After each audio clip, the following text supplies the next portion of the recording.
right? This is insanity. I've always wanted that myself. If he could breathe in that, but I mean, he makes all his content with that on. So I mean, Hey, I guess, man. All right, everybody, for the people watching the chat, you always know we late, so I apologize. It's Mo's fault this time. So you can blame him. He's late. Where's Nate? Nate's not coming. He's not coming. He's not coming. Oh, okay. I Dakota. guess This is a podcast ran by like 4 black people, 1 white guy, and 1 Hispanic guy. We gonna be late, bro. I'm sorry. It's just how it is, bro. And I promise you, Jade is always on time. It's never his fault. Yeah, I said today was Mo's fault, bro. Today was Mo's fault, so it's all good. So it's all good. Today, guys, we are going to do WrestleMania predictions. Since WrestleMania is next week, we have all the matches here that have been officially announced, that we know of. We're assuming this is going to be the final card, so we can wait no longer because WrestleMania is next week. So if they happen to add any more matches throughout the week, then we'll have to talk about it afterwards, since we won't be able to give our full predictions on it as of right now.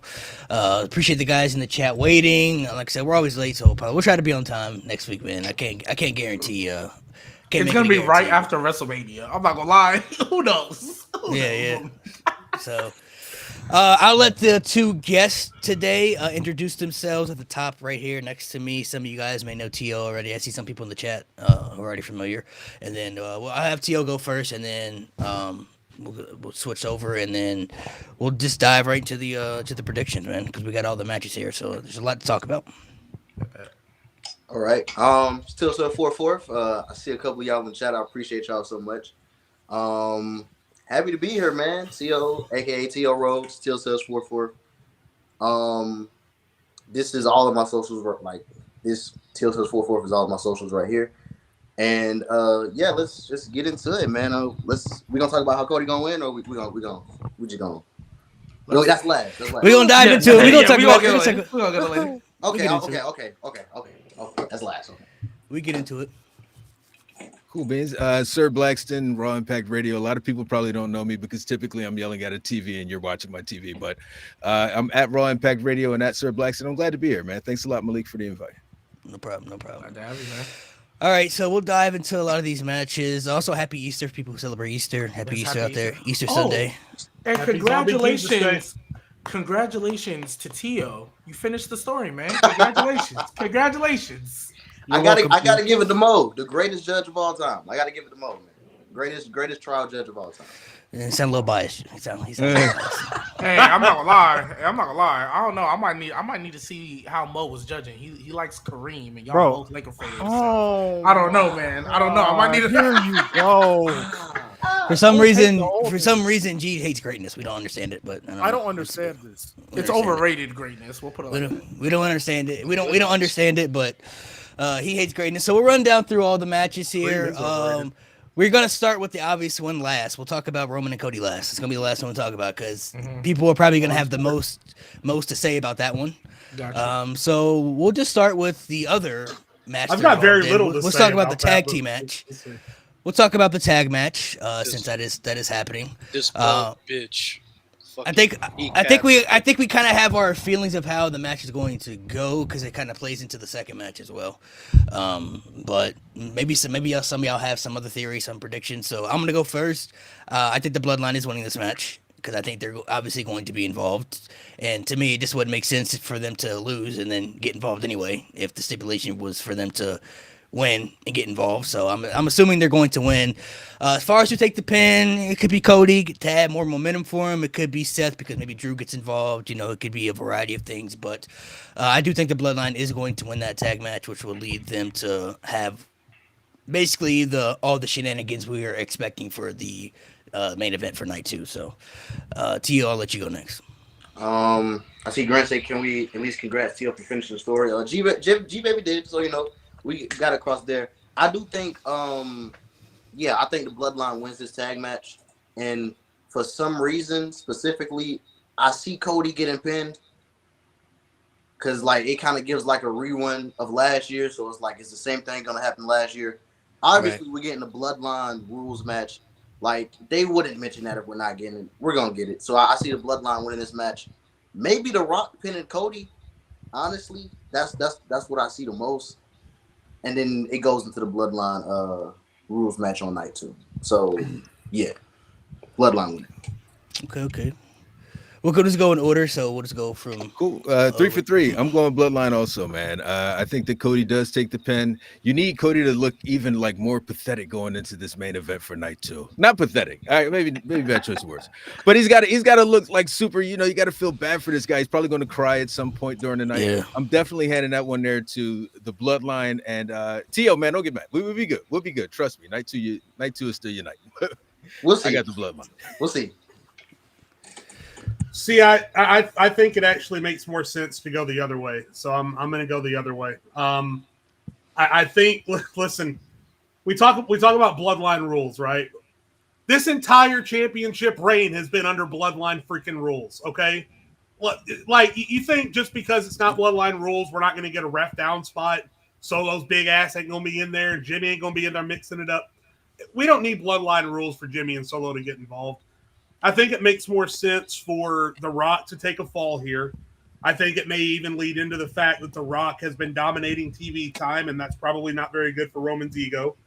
I think there's going to be dissension among The Rock and Roman for who gets the pin or who gets the in-ring time with Cody.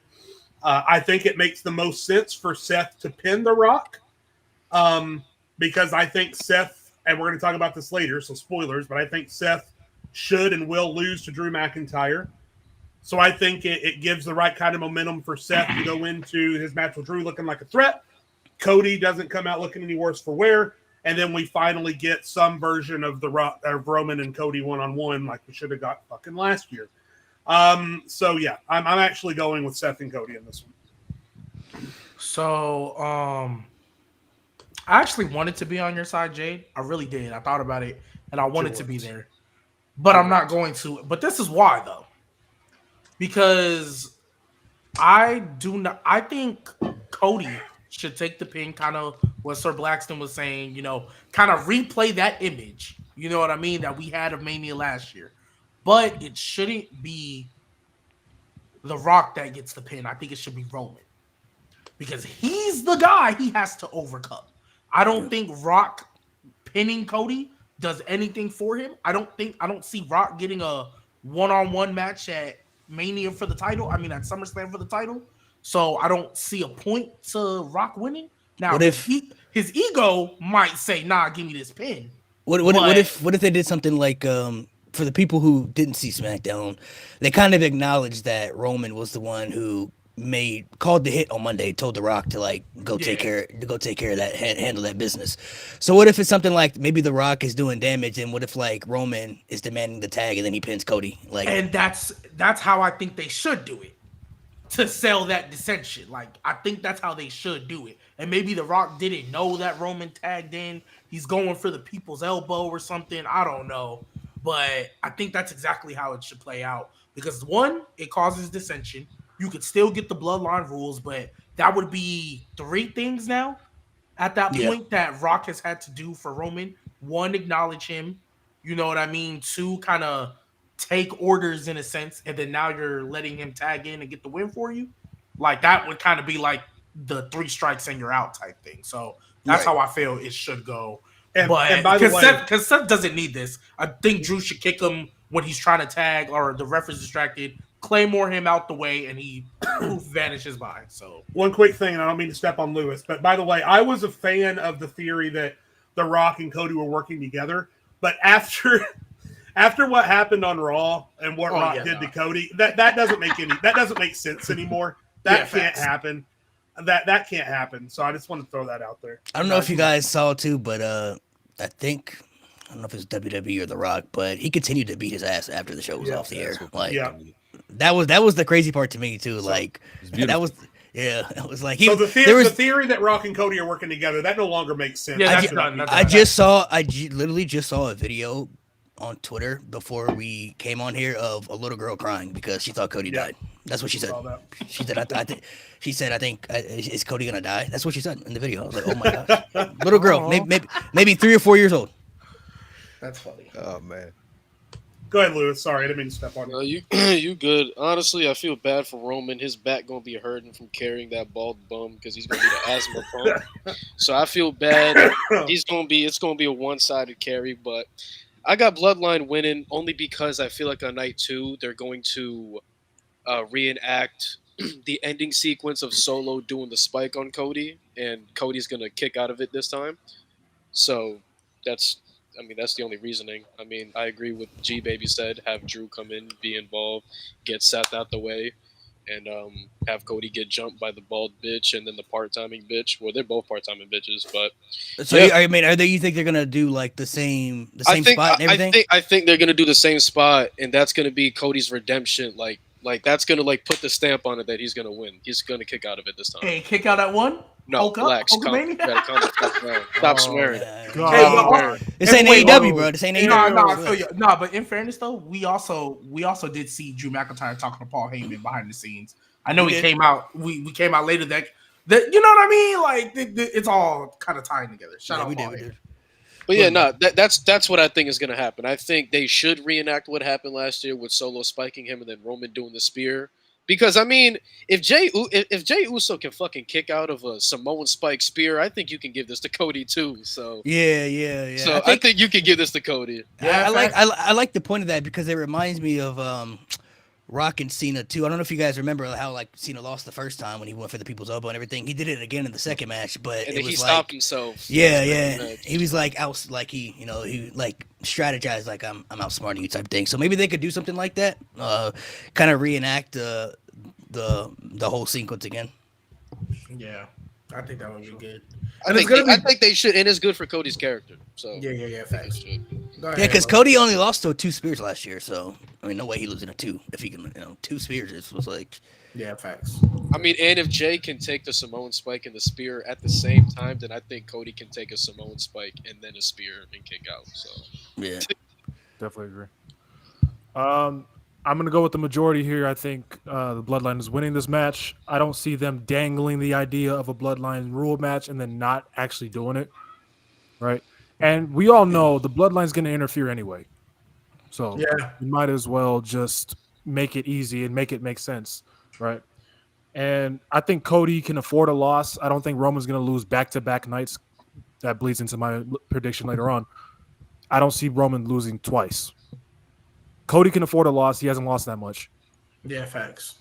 Seth, I don't see Seth getting pinned, to be honest. He's not going to, because I think he's going to lose anyway the next night. Yeah, so ain't no sense of Cody's unfortunately the guy that has to take the pin. Yeah, because you're not gonna make Seth look weak ahead of his world title match against Drew. Yeah. You're not gonna have Maivia get pinned because he just came back. Who the fuck is gonna do that? Exactly. You can't have Roman lose because it's Roman. So Cody unfortunately got to take the lick. The only way Roman's already lost in the tag match, so like we already got that. Roman is the champion too. So yeah, exactly. The only way I see Seth getting pinned is if Drew like does something and then like he basically is like, here's your leftovers type thing. You know what I mean? Like takes Seth out and then allows the Bloodline to do. Because I could see them doing something like that. Because somebody had mentioned Cody needs to play like that PD reenactment of last year, like being all sad. I could see something like that where like Drew takes out Seth, and then the Bloodline comes in, and then Cody tries to slide in to save it, and then he realizes he lost. And now, because realistically, night 2, Seth is not there, you know what I mean? So he's by himself. So now he can if Seth was the one to get pinned, he didn't lose the match himself, but he still has to go and do this Bloodline match, and now he got to sit there like, damn, like, all right, this is what we're doing, you know what I mean? So they could do something like that, but I think Cody takes the pin as well. And then also too, I feel like based on this last episode of Monday Night Raw, which my God, that was an amazing episode. Like you really couldn't fast forward through nothing if you really pay attention, right? I feel like it kind of gave you that little bit of hint of Attitude Era type show. I feel like the way they want to end this Mania, they want all the bells and whistles. Like not a typical Roman all the bells. Like this is like we pulling out every single stop known to man for this. Ref bumps, 2 ref bumps, even a 3rd ref bump. So I think they need it to be Bloodline rules so they can have all the bells, the whistles, and all that good stuff and surprise returns, which I'll get on to. It's gonna be like Austin Rock 1. We'll let's dive into this one then, because most people already got their predictions for this one, I think. So we'll talk about Seth versus Drew for the world title. By a show of hands, how many of us got Drew winning? Just by a show of hands. You need to give it to him. All right, so this with if that you out. Don't give it to him. You're stupid. Just with that out the way, we all have Drew winning. The question I have is Damian Priest cashing afterwards? Please God no. Please So go. I'm not gonna lie, y'all. Ooh. This is my thing, bro. I don't see a world where Damian Priest is world champion in this era, in my opinion, for right now. Because you look at the guys that's at the top of this card. Mm-hmm. What are we gonna do with a Damian Priest as world champion? Like honestly, like for right now, Transitional run. Transitional run. That's pretty much all we're gonna do. So like, either we're gonna do that, or we're gonna have him just lose the cash in. Which, in my opinion, I think he might lose the cash in. That's just me.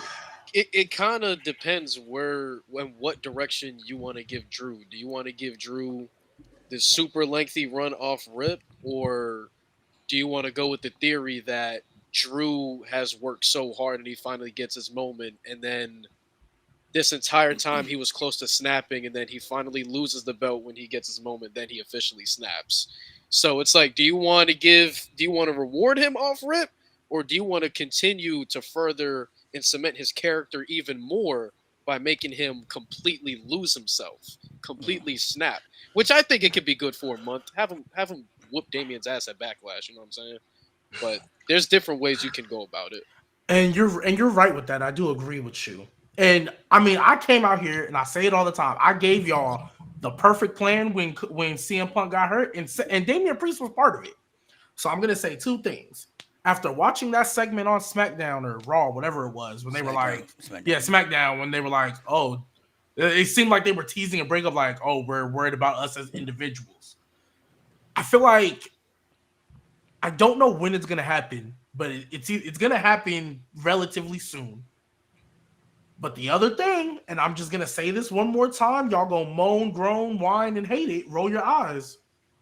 When he won that briefcase, the first two titles out his mouth was the IC and the US. I don't want it to happen. Stop. I don't think it should happen. But if they don't, I don't. Chad Gable is in the Andre the Giant Memorial Battle Royal, guys. That's disgusting. I told y'all he was winning the Battle Royal, bro. But like, I've been said this. But like, how long is Gunther? Like, I'm not gonna lie, I don't know when Gunther's losing because it's not Sammy. It has to be It's not SummerSlam. He's gonna lose it at SummerSlam. It has to be. It has to be. Can you SummerSlam. keep Chad Gable intrigued in this story for that long? Because it's not like this is Cody. The last time they faced was like they had the one-on-one matches. Yeah, so I mean they've kept them going for this long. They can. Yes, but it was like, okay, it's kind of like, so it's not the exact same thing. Obviously. You know what you do? Have a Sami Zayn and Chad Gable feud and building up to SummerSlam. And that I can live with. That I think they're gonna do Sami Zayn, Chad Gable feud. I think they'll probably have a triple threat. The only downside with Chad Gable though is the way they're portraying him.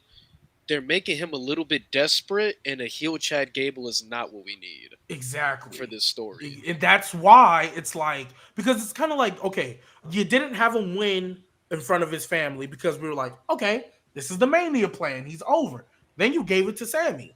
And I'm like, okay, I wish he didn't come at the detriment of Chad Gable, but fine.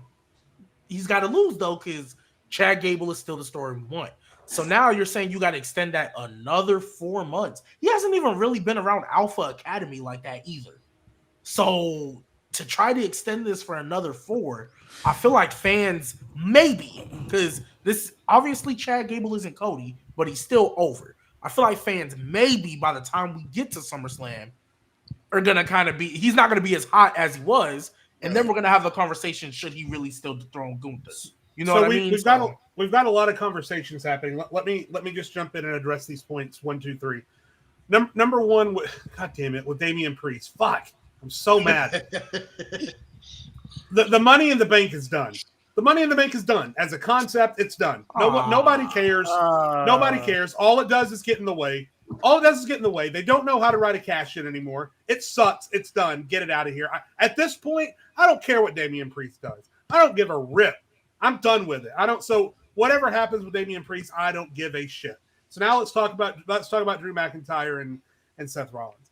And Drew, yes, Drew has to win. I shudder to think what Drew would have been doing if CM Punk had remained healthy. And by the way, as much as I talk about CM Punk and whatever, honestly, it's a damn shame that CM Punk can't be a part of this WrestleMania because it already feels so big and CM Punk would have pushed it over the edge. I completely agree with you. He's going to be on commentary, you know? Yeah, I know, but he's annoying as I fuck wish on it was the commentary. I ref. don't want him there. I want him in the ring. Drew would be fighting Sammy at this Mania. By the So way. That was the plan. you'd rather watch Oh, yeah. Punk wrestle than Punk talk? Yes. And my Fuck, point man. is, regardless of what happens with CM Punk, Drew's in this position now. Drew has to win. Let's get that out of the way.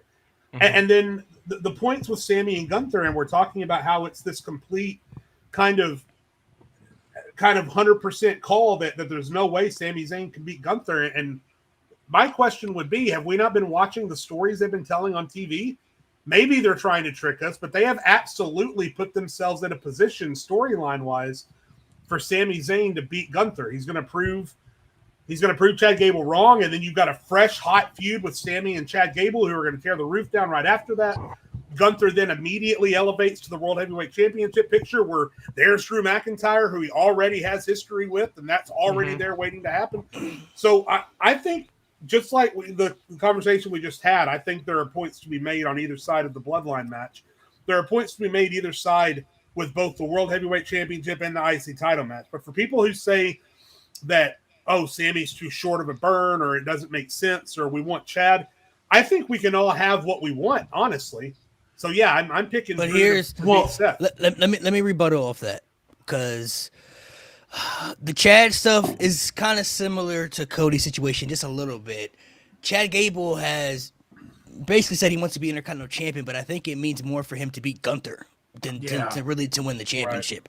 Right. That's how it kind of is for Cody to me too. Like, finishing the story is the title that Roman has, but it would mean a lot more for him to beat Roman, because if that was the case, Cody could have just went after the world title at WrestleMania and become the World Heavyweight Champion. You know what I mean? But it means more to beat Roman just because he wants Roman's spot, which he's already made an address, to be clear. So if Sami hypothetically were to beat Gunther and they were to do Chad Gable and Sami Zayn, I wouldn't be upset about the match quality that they would give us. But how would the fans look at Chad Gable if he beat Sami Zayn for the title post and not beating Gunther, when for the last couple of months he's been saying it means more to me to beat Gunther? Because Sami didn't make Gunther. I mean, Sami didn't make Chad Gable's daughter cry. Gunther did. Right. You know what I mean? Right. But that also can feed it. And I know you guys are saying you don't want a heel Chad Gable. I think a smarmy runaway heel. I think a heel Chad Gable could be a lot like a heel Kurt Angle. Like, if he turns up the intensity a little bit. If he turns up the intensity a little bit, so that jealousy, right? It's no longer about beating Gunther. Now it's about that jealousy that Sami did what I couldn't do. So now I look at Sami as everything that I've ever failed to do in my entire life, and now I want to snap his ankle. If you turn up the intensity on Chad Gable, have him immediately dump the fucking Alpha Academy and get that shit out of here, I think a heel Chad Gable would kick ass. I am all here for it. Or we could have just Gunther have a forever reign and nobody's going to complain. You know what? That could happen too. I mean, you got a good point, because if Chad Gable is going to bring a character change, it could just be like not necessarily a heel turn, but like if you look at him compared to like Cody's baby faces that, you know, not really struggling too much because Cody continues to win. You know, Chad Gable is trying to do all the right things, but he loses, you know, every time he's in that big match. You know what I mean? So maybe he decides, you know what, I gotta switch things up, and I gotta be more intense. I gotta be more vicious. I gotta be more ferocious. I gotta change who I am if I'm gonna get to that top, because what I'm doing right now isn't getting the job done. So maybe if they're trying to tell that story, that could make sense for that aspect too. But I don't know when Chad Gable falls into this. We'll dive into it when we talk about Sami and Gunther more. But I mean, everybody brings up some good points. But for the Damian Priest cash in though, honestly, I'm kind of with Jade. I honestly don't know what they do at this point. I don't really care anymore. What they do at this point. But actually, I'm glad. Oh, go ahead, Mo. Go ahead, Mako. I do want to say this about the point that Money in the Bank as a concept is dead. I wouldn't say that it's a dead concept. I think it's been not taken serious by a very specific guy, and we know that there was a conflict last year with the Money in the Bank and who wins it, because I don't remember which one of y'all said it, but Vince wanted Logan Paul, Triple H wanted LA Knight, and the compromise was Damian Priest. So the problem is, it's not about the concept being dead. It's the booking that's been surrounding it because it can work. It's the problem is I agree. they're putting it on the wrong people. That's you the guys problem. Yeah, no, like- hold on. Exactly. Mo, I completely agree. That doesn't change the fact that it's dead. I didn't say that Damian Priest killed it. I didn't say the crowd killed it. I didn't say anybody in the ring killed. Yeah, it's completely on the heads of Vince and Triple H or whoever is making these decisions. But from the women not being able to hold the brief, it's like the briefcase is like a bomb and they don't want to hold on to it for more than 15 fucking minutes.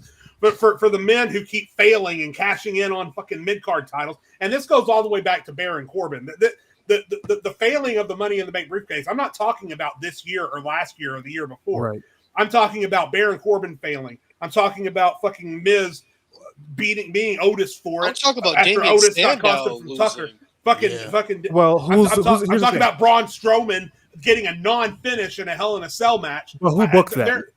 There are So- so many things that go into the Money in the Bank that have caused it to be the piece of shit, empty hardware thing that it is. But it's dead. I don't care about it. Well, Jay, like- this is But the difference is we know who booked it. I feel that like was Vince. I feel like as of late with the Money in the Bank contract, as of late in the past couple of years, I feel like they've gone away with Money in the Bank was supposed to be, which was the higher end mid card guys who have a glass ceiling that can't break through it, so they use that contract to break through the ceiling to put them in the main event spot. As of recently, I feel like the Money in the Bank has been used to make the champions look stronger rather than elevating the people that use it. Like Damian Sandow when he cashed in, made Cena look stronger. Fucking Baron Corbin when he cashed in on Jinder Mahal, made Jinder Mahal look stronger.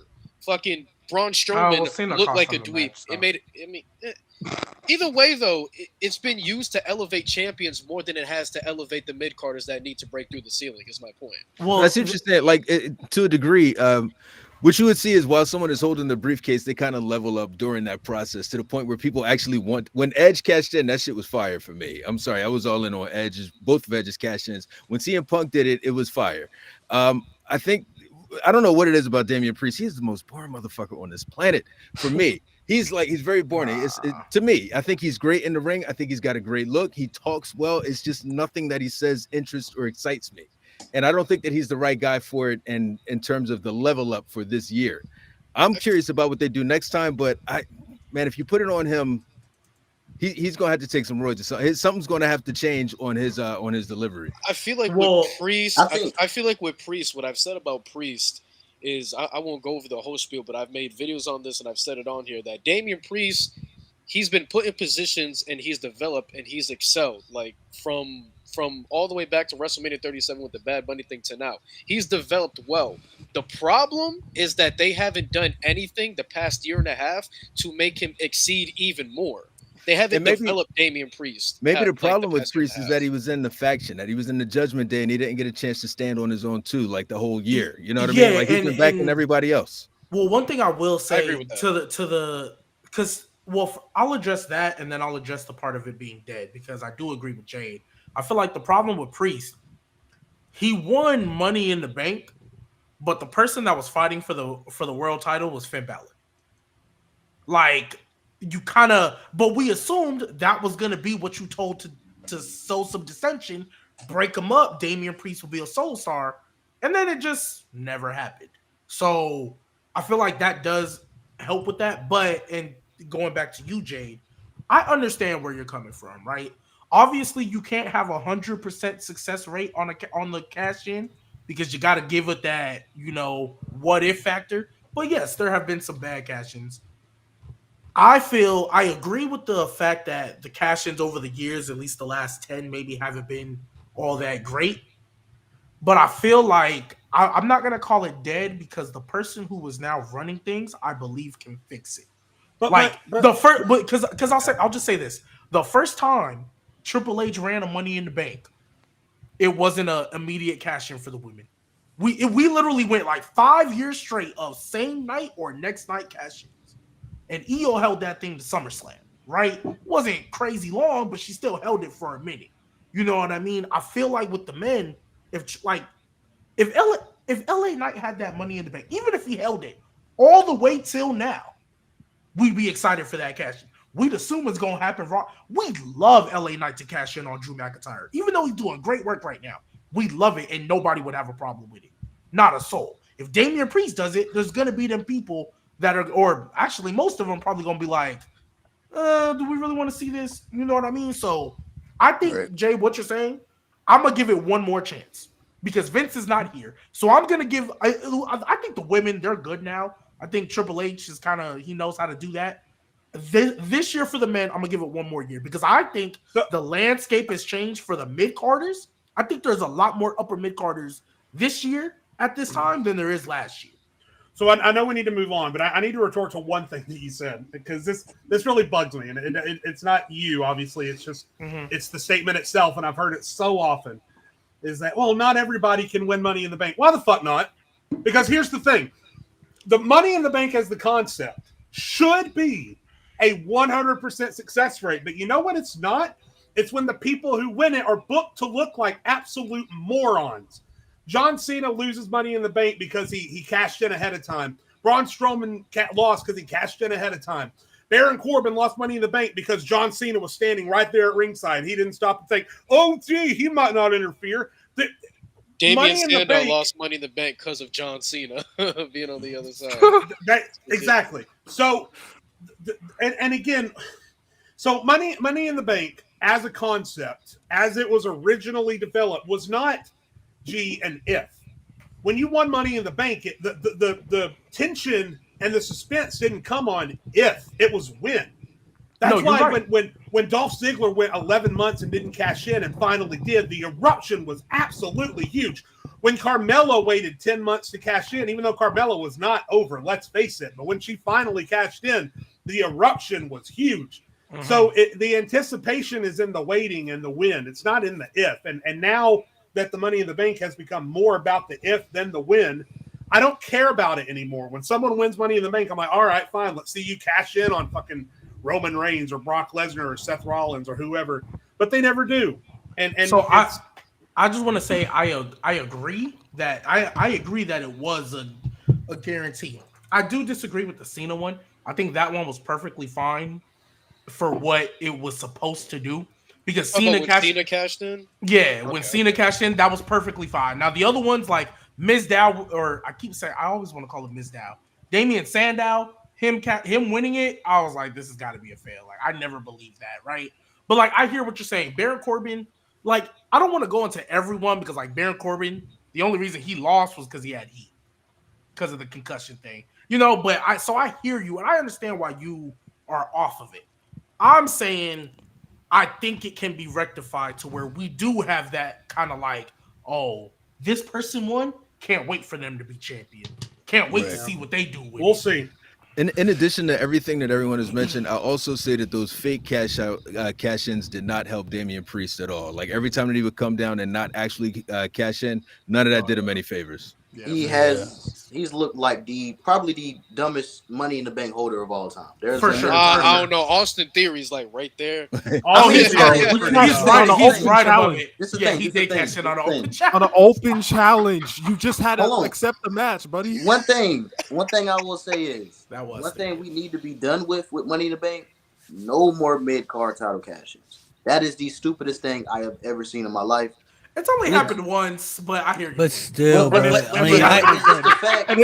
not what Money in the Bank is supposed to be. Like Edge was he set the precedent. Bro, Edge was the perfect example of what it was. A guy who left the tag team, it was in the mid card, upper mid card scene for a minute, and you see the vision of what he can be, but at the time, not worthy of challenging for the world title. Break through the glass ceiling.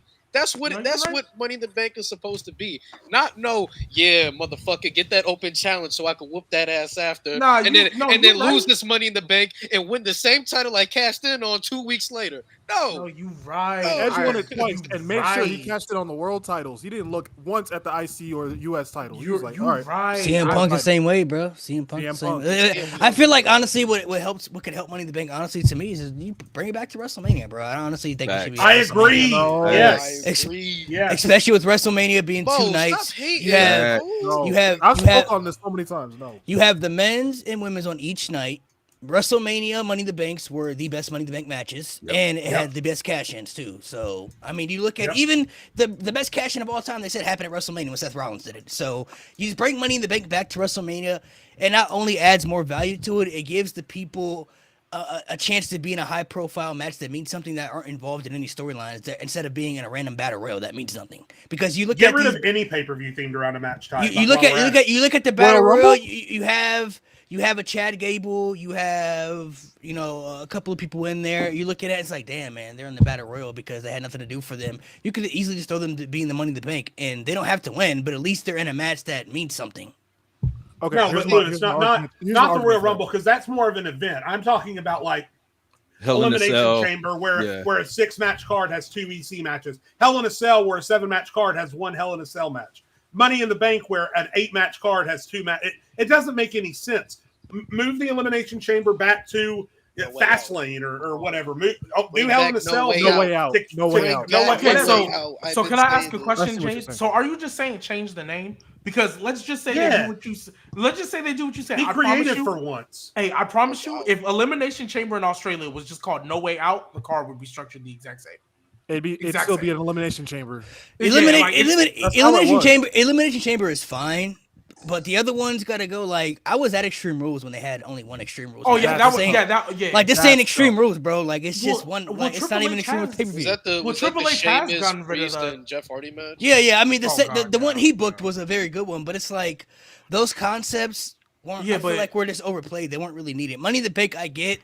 Pretty much replaced Survivor Series for a while as that big four, but with WrestleMania being back, you literally could have a women's and men's on one night, and for each night, and it adds a high-profile match to for people like Nia Jax, like all these people who aren't involved in any stories that could be on WrestleMania, but they're not doing anything to be on WrestleMania. You put them in the Money in the Bank, that instantly puts them in a high-profile match that means something. They all can have great spots, have great moments, and then you could have a winner like an Edge, a CM Punk, or somebody like Lewis said, who needs to break through that glass ceiling that needs to be pushed up to the higher echelon. I've never liked gimmick pay-per-views because they never stay true to their name. Like, at least when TNA they did Lethal Lockdown, they made sure every single match on that card was going to happen inside Lethal Lockdown. You go to Hell in a Cell, the main event is only a fucking Hell in a Cell match. Someone in chat just reminded me. You guys remember when they straight up called a pay-per-view Fatal 4-Way? Yeah, that was bad. That was bro. Like they threw shit at the wall. They had breaking point where everyone had to win by tapping out or by submission. Like they tried a whole plethora.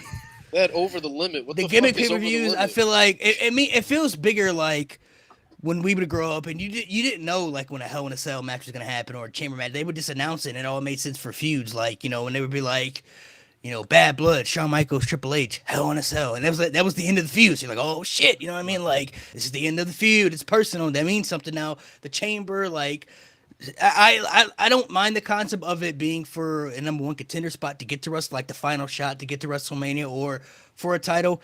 That makes sense, but I feel like Money in the Bank is all pay-per-view itself. It's overplayed, and majority of the last few years, like Jay said, it hasn't turned out good. You had Baron Corbin failing. You had Braun Strowman cashing in. Brock Lesnar came in and took the briefcase when he wasn't even in the match. They gave it to Nikki Ash and Otis one year. Like, you're having these people win that you can't see either cashing in successfully or have no business holding the briefcase in general. And I feel like if it was at WrestleMania, they're not having Otis win the Money in the Bank at WrestleMania. They're not having Nikki Ash win WrestleMania. Here's my argument. I see what you're saying. That it gives people... Bruh, I'm giving y'all credit. I see what you're saying, giving the people that importance of having the ladder match at WrestleMania, giving them something to do. My thing is, I think they've given Money in the Bank as a pay-per-view that importance, and there's been so many big moments that happen at Money in the Bank, and it's a yearly tradition anyway. They do it every year no matter what. So I see why they've kept it as a pay-per-view. Like a Hell in a Cell, like, I agree with y'all completely. That should not be a pay-per-view. Those should happen rarely. Like, it was good the first couple of years, like when they had Miz win, that was pretty shocking, and then of course Punk and Cena, that was huge at Money in the Bank. So like they had some good moments, but like the last few years it hasn't really stood out and been that great. You know what I mean? Like all these moments I feel like they had at the Money in the Bank pay-per-view in general, none of that stuff would have happened at WrestleMania because it's because the last few years. I disagree. It's because the last few years, it's been the Money in the Bank. The last few years, more times that I can count, has been used to elevate the champions that are being cashed in on, rather than elevating the guys They need to elevate when they cash in. Actually, I mean, I'm not disagreeing with that per se, but I feel like Money in the Bank. And this could just be me. I feel like what we are discussing and what we're talking about, I feel like we're still talking in the sense like that's going to continue to happen.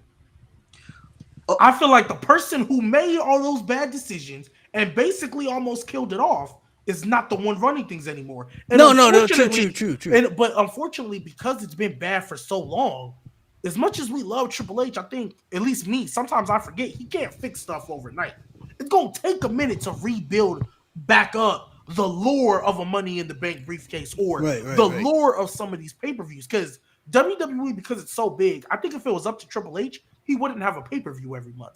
But hey, that's what you got to do. You know what I mean? Well, this is what I mean though when I say some of that stuff wouldn't happen at WrestleMania. Like Brock Lesnar wouldn't have took the Money in the Bank at WrestleMania. He would have already been doing something else at WrestleMania in a match. I mean, I don't see Otis or Nikki Ash winning Money in the Bank at WrestleMania. You know what I mean? Like, well, Otis was COVID, so that very well still could happen. Well, people loved Otis at the time, so G-Baby. But still, like, come on. This is Do my you know brother, the G-Baby, people though. who were in that match, bro? There was so many options. There were so many. Bro, I think right there. AJ Styles, Aleister Black. AJ was right there. I think I the final two people on the ladder was AJ Styles and somebody else. Like they were fighting, and for they the dropped briefcase. it. Yeah, and AJ they dropped it in fumbled Otis's it. lap. You know what I mean? Like I thought it was Aleister Black, low key. Like some of No, he got thrown off the those ceiling. some of those moments I'm saying they wouldn't have happened because WrestleMania is a different big. You know what I mean? It's not like a regular show like Money in the Bank. Like this is WrestleMania we're talking about. So that's just how I see it. Go ahead, T. We'll let you wrap it up, T. We'll move on. My thing is, my only rebuttal to G-Baby is I do agree Triple H is a whole different beast when booking, but my only problem with Triple H is, now I think somebody said in the comments, I want to get his name right. Hold on, let me see if I can find him. I think his name is Damian Ruffman. He said that Triple H's booking is more of a long-term style booking. So when you have champions that are like Cody or Roman or like even Rollins to a certain standpoint that are so separated, like the way these world champions are booked under Triple H's like WWE, they are so separated from the rest of the roster that it's like you said, is this guy really gonna cash in on Roman Reigns? No. Like, you know what I'm saying? So I feel like there is a chance that Triple H may get rid of the Money in the Bank. Because if you is somebody like Triple H who you like to have champions go on these year-long title reigns or even like just long title reigns, how are you going to have a Money in the Bank cash in every year? Like for the women, I can see that. For the men, I don't know if I see it. So we'll see. I know you said we're going to move on, so then this will be my last point, and it'll be real quick. I hear you. So I believe Triple H, when he did start getting rid of the Hell in the Cells and all that stuff, he said a pay-per-view like Money in the Bank realistically just makes them too much money to get rid of. Like it's too big of a deal. That's why they're starting to put it. I think this year's Money in the Bank is in Toronto. Struggling for money. Yeah. You know what I mean? DeMarcus, I got his name. His name is DeMarcus. Yeah, DeMarcus. So it's in Toronto, like because it makes too much money and like I hate when WWE's reasoning for keeping anything comes back to money. Like they don't make more money than any other company in the world. I hate that shit. Hey, they don't like getting complacent, man. Hey, they're just like the Patriots. Just because you won 5 don't mean you stop. Go get that 6th one, Brady. Go get that 7th one. You feel me? That's all it is. I mean, realistically, money on the table is just when you're in that position to be business. I mean, you're either gonna win money or lose money, and they don't really want to. They rather be taking money than losing money. So I mean, I get it from that aspect, but I think they can sacrifice losing Money in the Bank and putting it back at WrestleMania. It makes WrestleMania even bigger. So. All right, we'll move on to the next match. Let's talk about this one. Let's talk the triple threat U.S. title match. Logan Paul, Kevin Owens, Randy Orton. I think most of us kind of expected to be Logan versus Randy, and then they added Kevin Owens, which I don't mind. He's a part of the story, so it all makes sense. I'm cool with it. We'll start with the bottom. I did my prediction last time first. So, Mo, what's your thoughts on this match, and what do you got winning? I got Logan Paul winning this one. I don't think anyone beats him unless their name is LA Knight. I'm going to just be honest. I see him being the guy, maybe at SummerSlam, being the guy to take that from him. Randy doesn't need it, obviously. All right. Mm-hmm. Kevin Owens, he could win it, but he's also main evented WrestleMania back-to-back. So I think you give Logan Paul that big win on that stage because he lost last year. I don't think you have him lose again. Go ahead, Lewis. Logan Paul, RKO's Randy gets a dub. RKO's Randy is crazy. That's crazy. Wild. That's crazy. This is one, might be the only one, but I think this is the only match on this card where I don't have a problem with anybody walking out as champion. No. And that's a big step for me, as much as I did not like Logan Paul when he first got here. So Logan Simber. I'm going to give Logan the win for 2 reasons. They're gonna have Prime in the middle of that ring. I don't think, you know what I mean? You gotta owner of the guy. Of the Cody gonna be bloody on the Prime logo. Nah, facts. That is gonna happen. That's a dumb thing. Yeah. But the only reason why, so what I want Kevin Owens to win because it's been so long since he's held a title. And I think he could have a really good, maybe not a Gunther style run, been like but I 6 think he months. can elevate it a little bit more because I don't know. I just want to see Kevin Owens. I'm sorry. It's been a long time since I've seen Kevin Owens with a singles title. Let me rephrase. Okay. Yeah. So it's been a I want to see Kevin Owens because Jay, what do was you the got? last time? I think 2017. I think. Yeah, like With the US title? seven years ago. 2017. Oh, yeah, that was 2017. 2017. I'm pissed off because I just realized what's going to happen. what? I know exactly what's going to happen. Oh, you do? Let's hear it, please. Randy CM Punk Orton's and gonna- Logan Paul? Randy Orton's going to win this match. Because Logan Paul's going to knock out Kevin Owens and then turn around into the RKO. And then Damian Priest is going to cash in money in the bank. Damian Priest is going to cash in money in the bank. Hold up. He's going to become the United States champion. Oh no! The ladder match is going to happen after that, and Randy Orton is going to come and cost the Judgment Day the tag team titles in the ladder match. That's a crazy prediction. That's a Do crazy I prediction. want that That's to such a Vince happen? booking. That's what's going to happen. I honestly That's would what's be gonna mad. happen. I Who do the not hell want is that. Damian Priest is going to bring that U.S. title out to the ladder match and be pumping it up and down, and then Who's gonna and then help he's going Randy? to get blamed for the loss, and that's going to bleed into the Judgment Day breaking up. Because if Damian Priest hadn't cashed in on Randy Orton would have never come out for the tag title for the tag match, and they never would have lost the tag title. So now the Judgment Day, Damian Priest is all up on his high horse with the U.S. title, and they're blaming Damian because they lost the title. And then at That's such a Vince booking, SummerSlam, you yeah. have Omos beat Damian Priest at SummerSlam. I'm not happy about it, Mo. But Randy's going to win this match, Okay. and then Damian's going to cash in. You know what's so crazy about that whole booking you just did?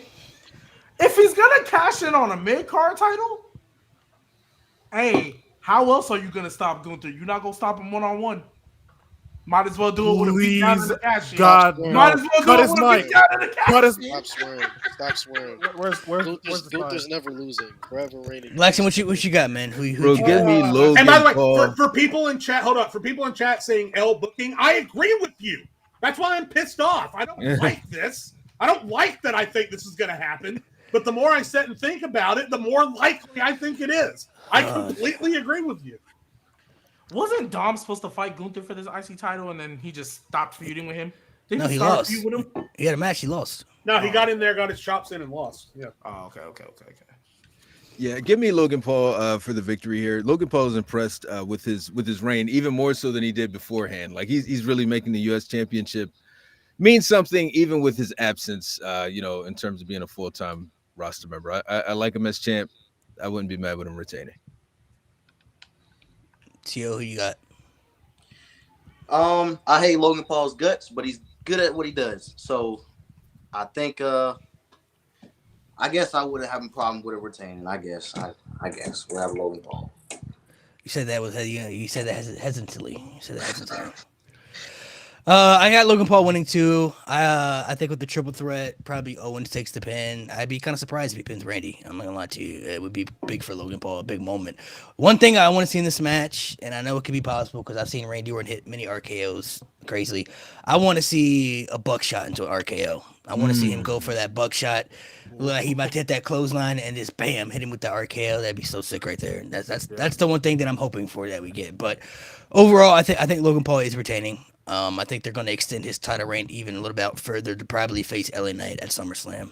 That's what I'm kind of thinking, but then maybe I could be wrong. So I don't know, but a Randy Orton win at Mania after being out for 18 months, I could easily see that opening a show. That would be nice. Easily, that would be a great moment for him after Yeah, but missing is 4 it- months. And he deserves it. He don't really need it though. Like, He doesn't. He don't doesn't. need. He don't need to be No. one. He Boy, doesn't. But like, he's not keeping the title because Damien's cashing in. that's crazy. Hey, but like, here's my question: do you feel like Logan Paul loses anything if Randy Orton wins? Like, No, I don't think any guy loses. No Randy. no guy wins. But if they're realistically, if you're looking at every guy in this match who needs to win the most, I think it's Logan Paul. I think he needs to win. That I do agree with you. I think he needs to win the most to continue to solidify himself on the roster as a legit, talent. You know what I mean? Like Randy Orton's a legend. Like realistically, Randy Orton could never win the title for the rest of his life, and he would still be top 10 all time in WWE history. Hall of So Famer. Kevin Owens, yeah, he ain't had a singles title in so long, but he still had great feuds over the last few years, great matches, big moments. I think he'd still be fine as well. So I don't like it either. And I think with the way how the world title scenes are going to be after WrestleMania, I think that's where they're going to keep Kevin Owens from now on. I mean, all right, let's dive into one of our first women's matches we'll talk about right here. Rhea Ripley, Becky Lynch, women's world heavyweight title match right here. I'm excited for this match. This match could steal the weekend. I'm gonna be honest with you. It could steal the weekend. I think this is going. Thank God for that. Thank God for that segment on Monday though, because this build was low key about to be. Nah, that segment on Monday, Yeah, bro. that segment on Monday, I thought was much needed. That was very good. Save this build for sure. How they did it. For me, I think this could be top 3 match of the weekend for a lot of reasons. For some odd reason, I don't know why Becky Lynch has been getting like all this hate, like she can't wrestle, like she's been having great matches consistently over the last year, not even on Raw, but NXT pay-per-views, pay-per-views as well. She has great matches. Rhea Ripley is obviously good in the ring as well. I think they're gonna have great chemistry. It won't be like a flashy type match because Becky Lynch isn't Rhea Ripley style. It doesn't scream that, but as far as being professional and what they're doing, they're good at their job. I do think Rhea Ripley retains and wins. I don't think Becky Lynch needs it. I will say this is one of the very few matches where if Becky Lynch does win, I will be upset because I don't think she needs this win at all, and I don't think she should be the one to end Rhea Ripley's reign as champion. I think it could go to somebody else that could help benefit more to help make a new star in the division. So with that being said, I think Becky Lynch can take the loss. I think she helps Rhea Ripley provide a great match, and I'm excited for it. I think everything is gonna go out well. I just to me this is like one of 3 matches on the show to me, or like one of maybe like 4 matches on the show to me where like this person has to win, and Rhea Ripley to me like has to win this match, even though she's been champ for over a year at this point going into this WrestleMania. Becky Lynch is already solidified one of the greatest, if not the greatest women's wrestler ever, and I feel like with the run that Rhea's had as champion, for her to lose, it needs to be somebody that could benefit more from it. And Becky Lynch doesn't really benefit anything, even though she has a little story where it's like, I need to find out if I'm better than you at this stage in my career type thing. We get it, but it's like saying 2019 Becky Lynch. You know what I'm saying? This is 2024, and Becky Lynch has already done everything there is to do in the top, literally everything there is to do in the top women's division. Royal Rumble wins, WrestleMania main event, tag titles. The only thing she hasn't done, I think, is win Money in the Bank. So she's pretty much done everything there is to do. Rhea Ripley, I think, is going to win, and I think this is going to be a hell of a match also. So, yeah. If I'm telling y'all, bro, if Becky wins this match, bro, if she seniors her way like through this match, y'all not gonna like me, bro. I promise you. This is Rhea's match to win. No way Becky wins this. This will be great for Rhea because it shows that she's really that upper echelon, and she just beat another 4 horsewoman. She's beaten Charlotte already. Gotta be. Has she beaten Bayley? I don't think she's. No, they've been on different brands. So that could be another one. You know what I'm saying? Honestly, I think Rhea holds this title until next year's Mania. In my opinion, there's a chance she holds this title until next year. Fuck, she gonna wrestle for 12 months to you? I don't know, but I trust. Nia Jax for 6 months. I trust it because there is a draft coming up, so I trust in Triple H on this. We time him out. Yeah, sure. Hey, I don't know about that. I don't know about a 720 game. I'm not. But I feel like I think she'll to SummerSlam. I'm gonna go you say SummerSlam. shows to SummerSlam. SummerSlam. The way they're booking Rhea, we'll see. I think the person that dethroner maybe is Jade Cargill. I think that's a good choice to throw on Rhea. But other than that, like the only reason I say she holds this title is because I know we can still get the Bianca and Rhea match next year without a title, but I don't know. I feel like they want to do something crazy with Rhea. So that should have been the match we were having now. I agree. Neither here nor there. Oh my gosh! I just got a great fantasy booking idea. Hell Bianca, bro. To how Rhea That's exactly what I was thinking. Hey, Hell Bianca. I have. Hey, look, I hear you. I got an idea. Hear me out. Rhea is going to lose to Bianca, but I think Bianca's still going to be a face. And the only reason I say that is because when Bianca wins, right? You know who she's going to lose to? Tiffany Stratton via Money in the Bank. Tiffany Stratton via Money in the Bank. And I don't believe hey, she can be that person. Chelsea Green, I love it. And the reason why, I don't think the way they build the way they've been building, and I'm assuming they're going to build her up, I don't think she'd be believable enough to beat Rhea even in a cash-in. But she's already been feuding with Bianca, and I can believe that. I know that sounds kind of crazy, but I'm also under the assumption that Judgment Day is still together, or at the very least, she's still with Dom. That is my assumption going into this. Now, if that group has been dispersed and she's on her own, she might feel a little different. It might, because right now she's kind of really built herself up. Like her main kind of rise was feeling like she was the leader of the Judgment Day, and she's squaring off with Solo and all that kind of stuff. If she's not with Judgment Day no more, running the crew, you know what I mean, brokering deals with other factions, she might be a little bit more vulnerable in that sense. And then we can have a different discussion. But if she's still with them, I believe Bianca. I think Bianca Belair, because I mean, let's be real, they was calling her female John Cena. She can get cashed in on a couple times. It's okay. That's crazy. Go ahead, Blackson. Yeah, man. Under no circumstances should Becky Lynch win this match ever. Like, I don't want it to happen in WrestleMania to be terrible. My pick is Rhea Ripley, and good on WWE for not giving in to the fans and turning this thing into a triple threat or a fatal four-way. I'm glad they're sticking with what they went with. I'm down for this match. Love to see it. Jay, what about you? I like this guy. First of all, I changed my name because I agree with Lewis all the way. Facts. Blackson, I don't know if you tuned into the show. I used to not like Chelsea Green at all. And then I'm a recent convert. So Chelsea Green for Money in the Bank. Now we just got to get you over to the Omar side, bro. So that'll never happen. That'll never happen. Come on, bro.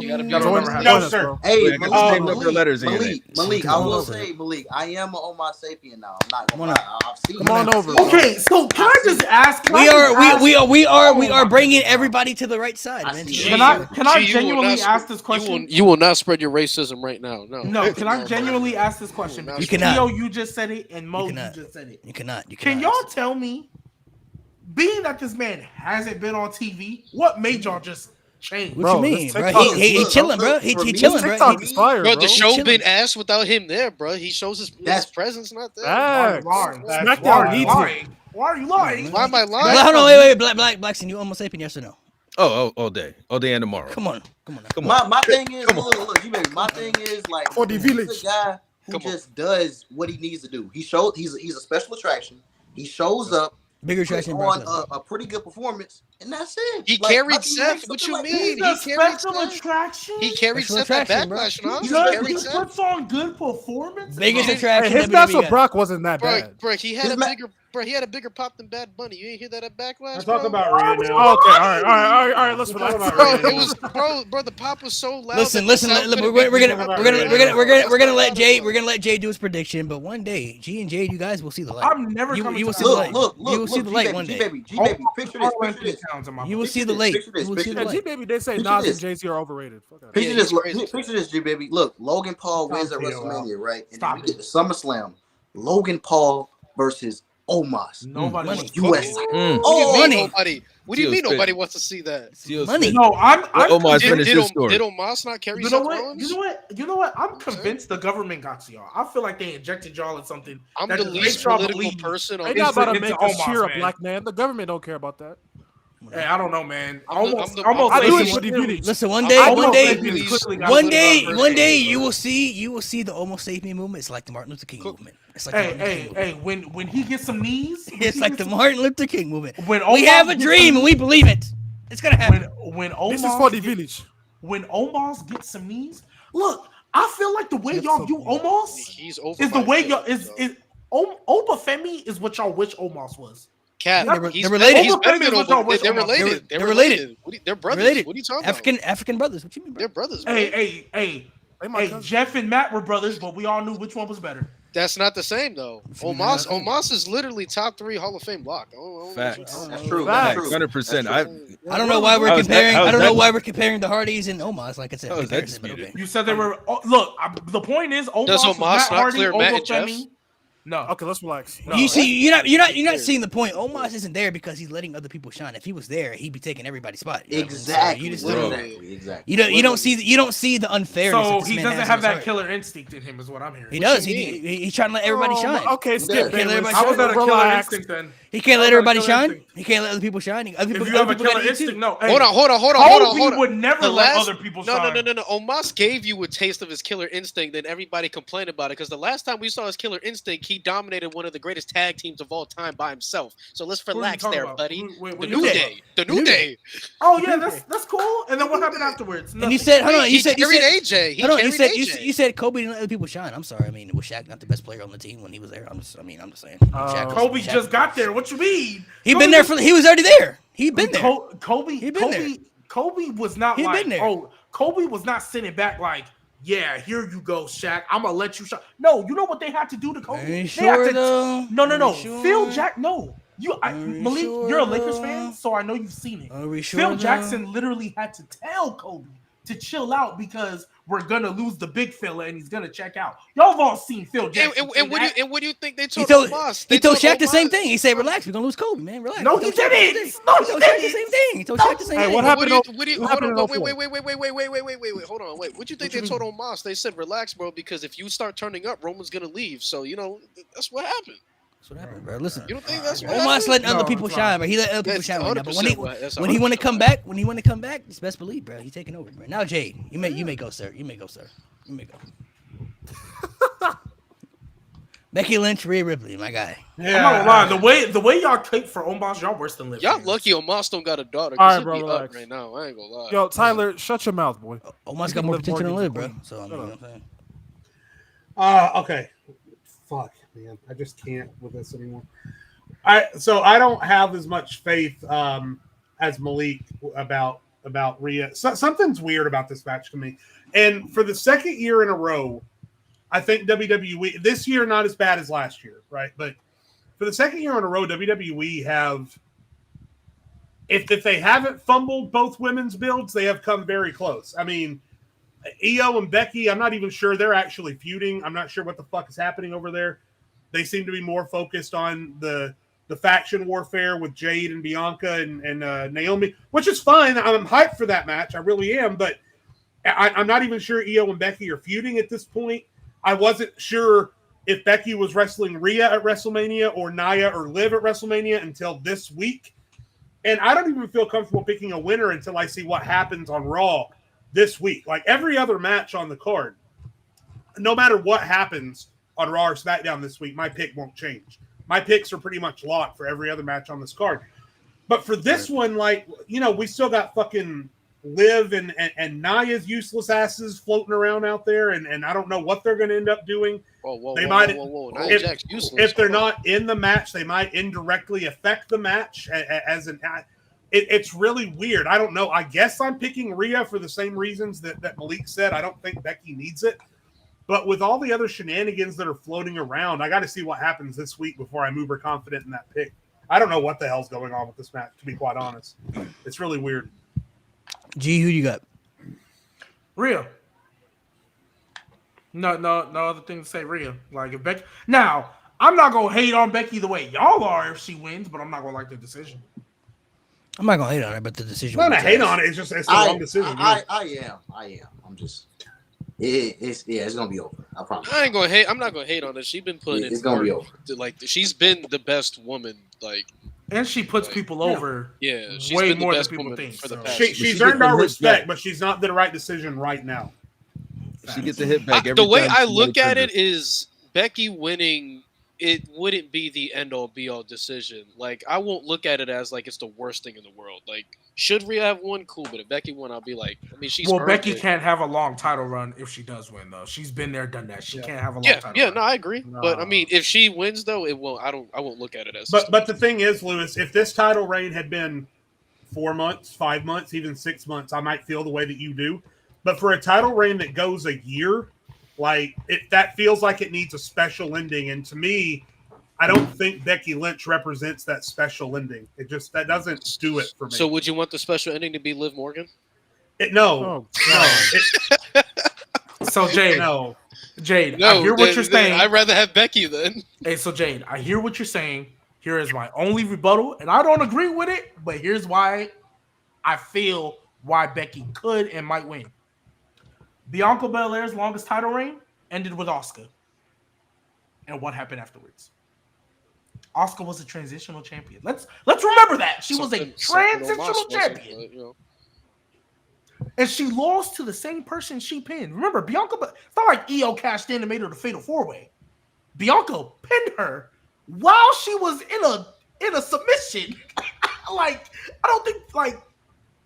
Well, we've already talked about the Money in the Bank. I mean, there's nothing we can do about that. No, I hear you, but like, even let's just say Io doesn't cash in. Bianca Belair would have been holding that title again after holding it for 380 or 430, whatever the days were. You feel me? Like, so yeah, we thought, okay, Asuka didn't win at Mania because they wanted Bianca to get the record. Fine, that was the theme for that show. And then Asuka wins, great moment. And she was the third most important person in that match. And then lost. Yeah. So yeah. Mm-hmm. I don't know. They might not care that much. Who's your pick, Lewis? Rhea or Becky? I have Rhea.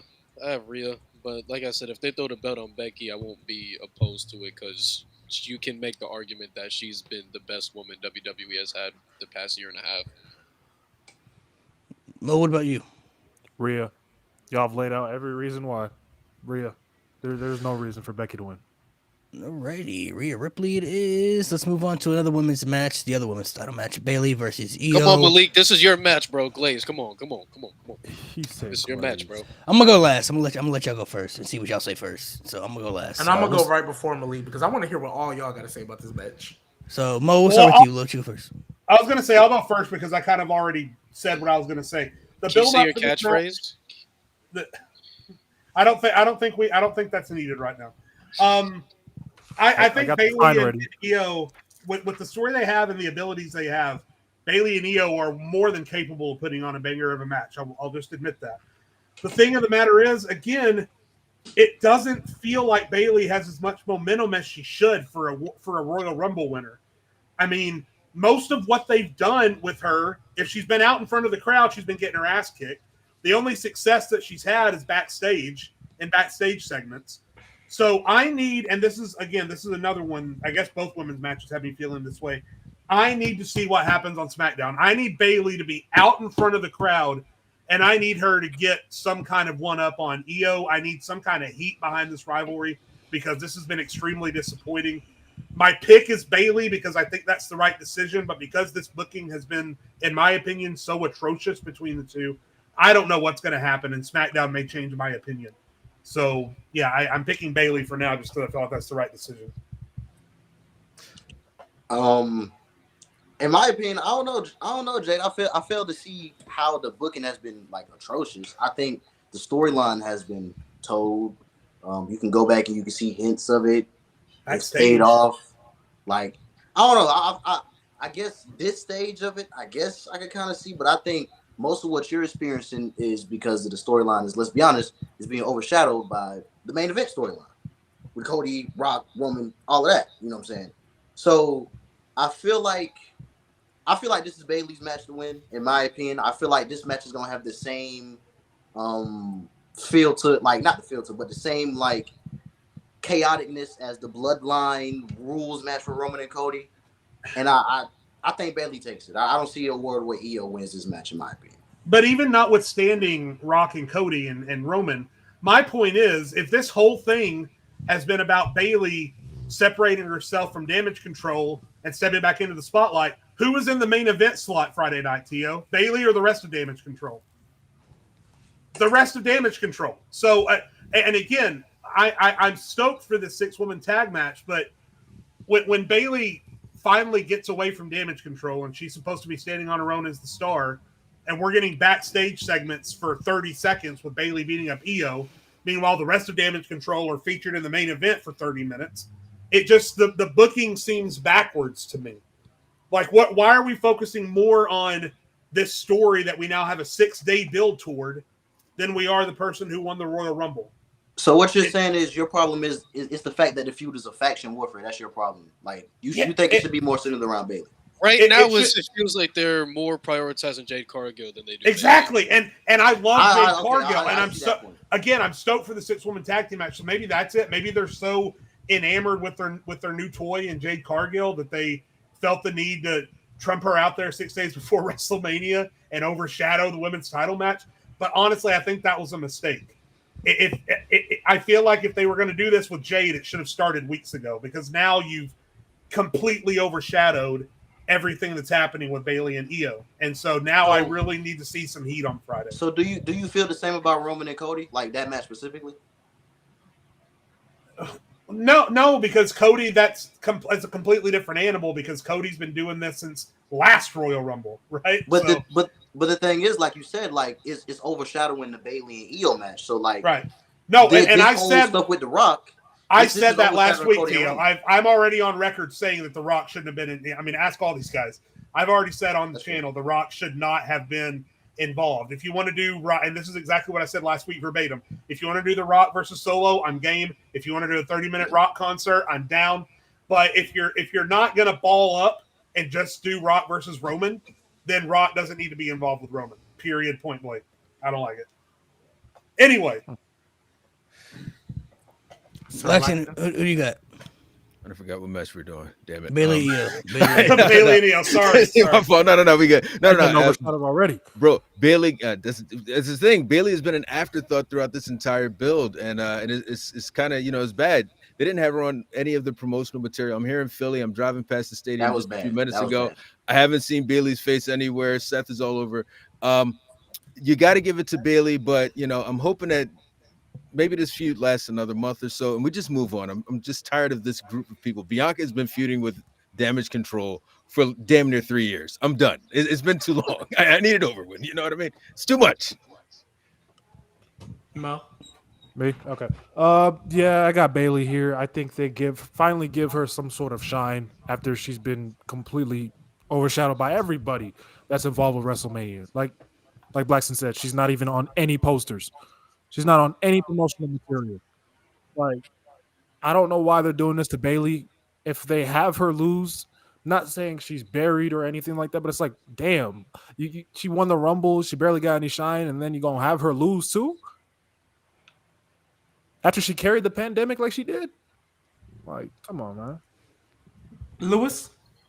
I have Bayley winning. Quite honestly, though, I think people are probably going to give the match too much credit. I don't think the match is going to be good. I think it's going to be decent. Bayley hasn't had a banger match since she's come back from injury. That's just me personally. She's slowed down a lot. Bayley, I feel like what Bayley is missing and what should have happened, but unfortunately because Jade Cargill's here, they switched their focus over there, is she should have had like her true babyface moment. Like, I feel like she still hasn't gotten that here. Like, it still seems like Bayley is like a tweener to me rather than them actually throwing her into the deep end of the pool to actually make her a babyface. I think they're still trying to keep her heel flavor, but like she's feuding with Io, who's a heel.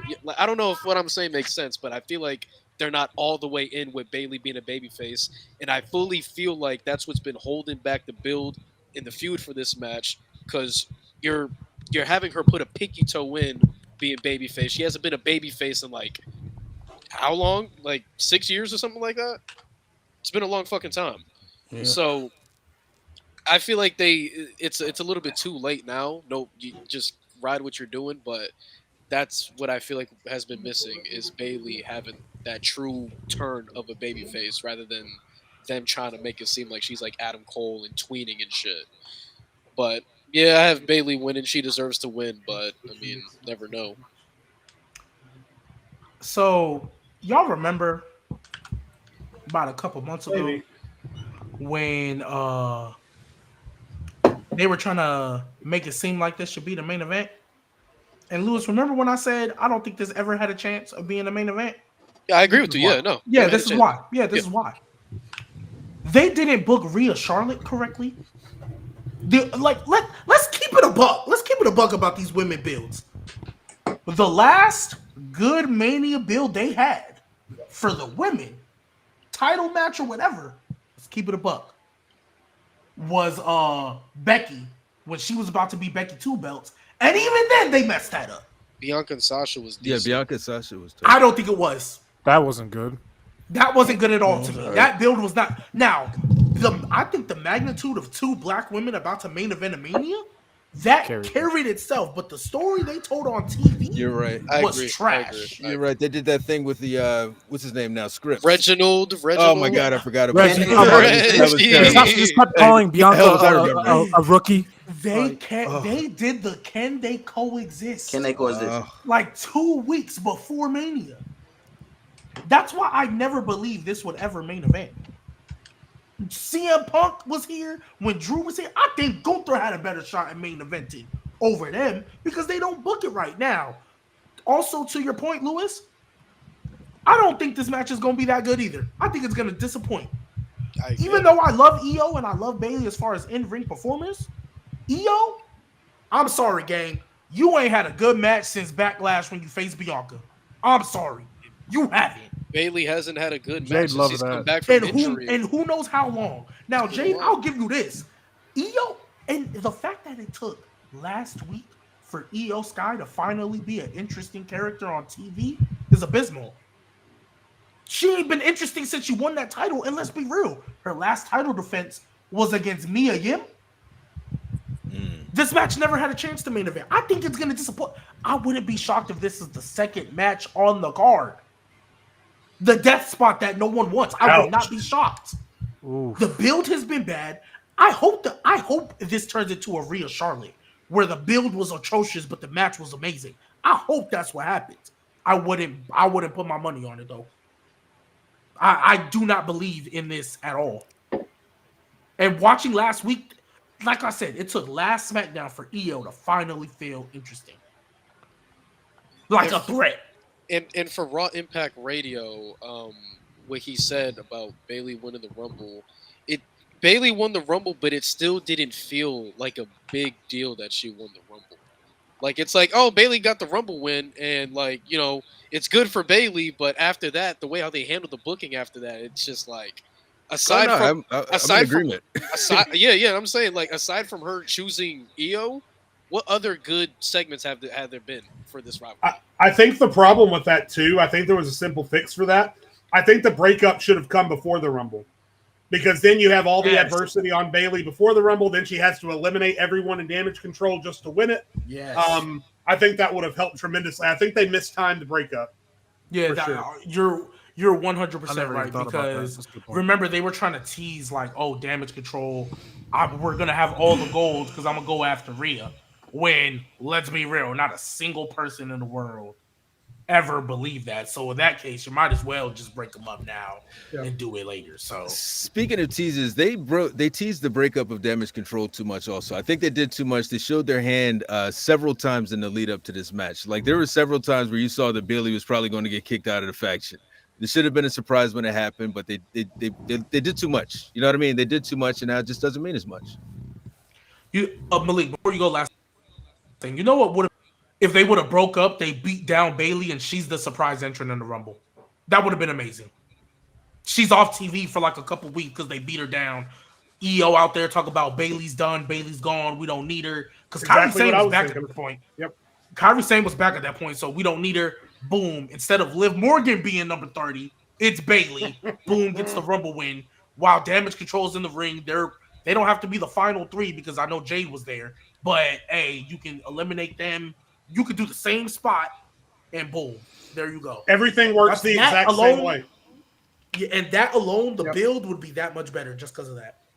And she's just like she just also hasn't even before her winning the Rumble, like she didn't have that true baby face like feel to her. Like she doesn't have that. The whole point of that I feel like is missing is her actually feeling like a baby face that the fans like really like want to gravitate to. How we know Bailey can actually be, but it goes back to the point where I feel like they're having her dip her pinky toe and do a little baby face shit here and there instead of just pushing her into the deep end and go on a full on baby face run that we know Bailey can actually do. And for some reason, I don't know if WWE doesn't trust her or whatever, but it's been lackluster for me. Go ahead, Malik. G, who'd you pick, G? Bailey or you? Oh, Bailey, but yeah.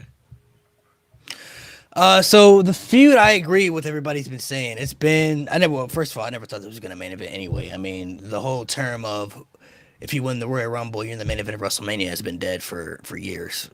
Even though they continue to say it, I feel like there are too many people who fall for the bait too much and get upset when it doesn't happen. But if you watch WWE, you should know WWE logic by now. I mean, it's been dead for decades. They say it, but it hasn't been a thing since like the mid 2000s. I mean, you can go back and look at the history: Rey Mysterio, Undertaker, John Cena, Even Shawn Michaels in '95.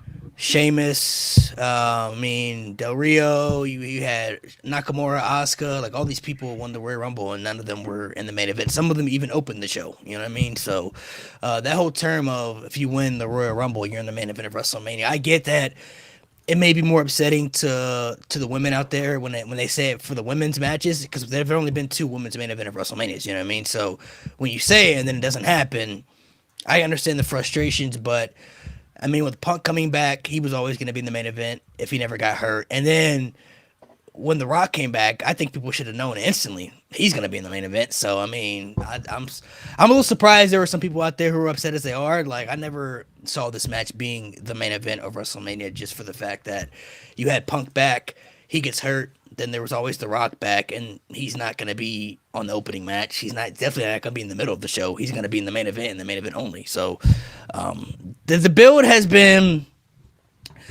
okay for me. I feel like it really had great moments when they had Bailey turn on Damage Control, I guess you could say, and pick EO. That was a cool segment they did. But ever since then, it's kind of been like really up in the air, iffy. You know what I mean? I think it definitely has been overshadowed by the main event spots. Maybe the Bloodline taking too much TV time or whatever the case may be and whatever they were doing. So I understand how people were looking at it from that aspect. Maybe next Friday, before the final SmackDown before WrestleMania, they'll be able to do something. Because I like the segment they had last week, the backstage stuff. So I like the little fight and brawl they had. But maybe I think they need that, like that little segment in the ring, the interaction in the ring. You know what I mean? To make it just to make the feud more bigger. I think the match will be okay. I kind of look at it like the Charlotte and Rhea match. Like, I really wasn't looking at that match as far as the build-up. I was just waiting to see what the match looked like itself, and the match delivered tremendously to me. I don't think this will be better than the Becky and Rhea match, but I think the match will be okay for itself decently. Bailey, I think, is the right winner, though. I think she has to win this match. I think she deserves to win this match. I think she is the correct person to win this match, just for the simple fact she has been putting people over for the last, how many years now? 2-3 years.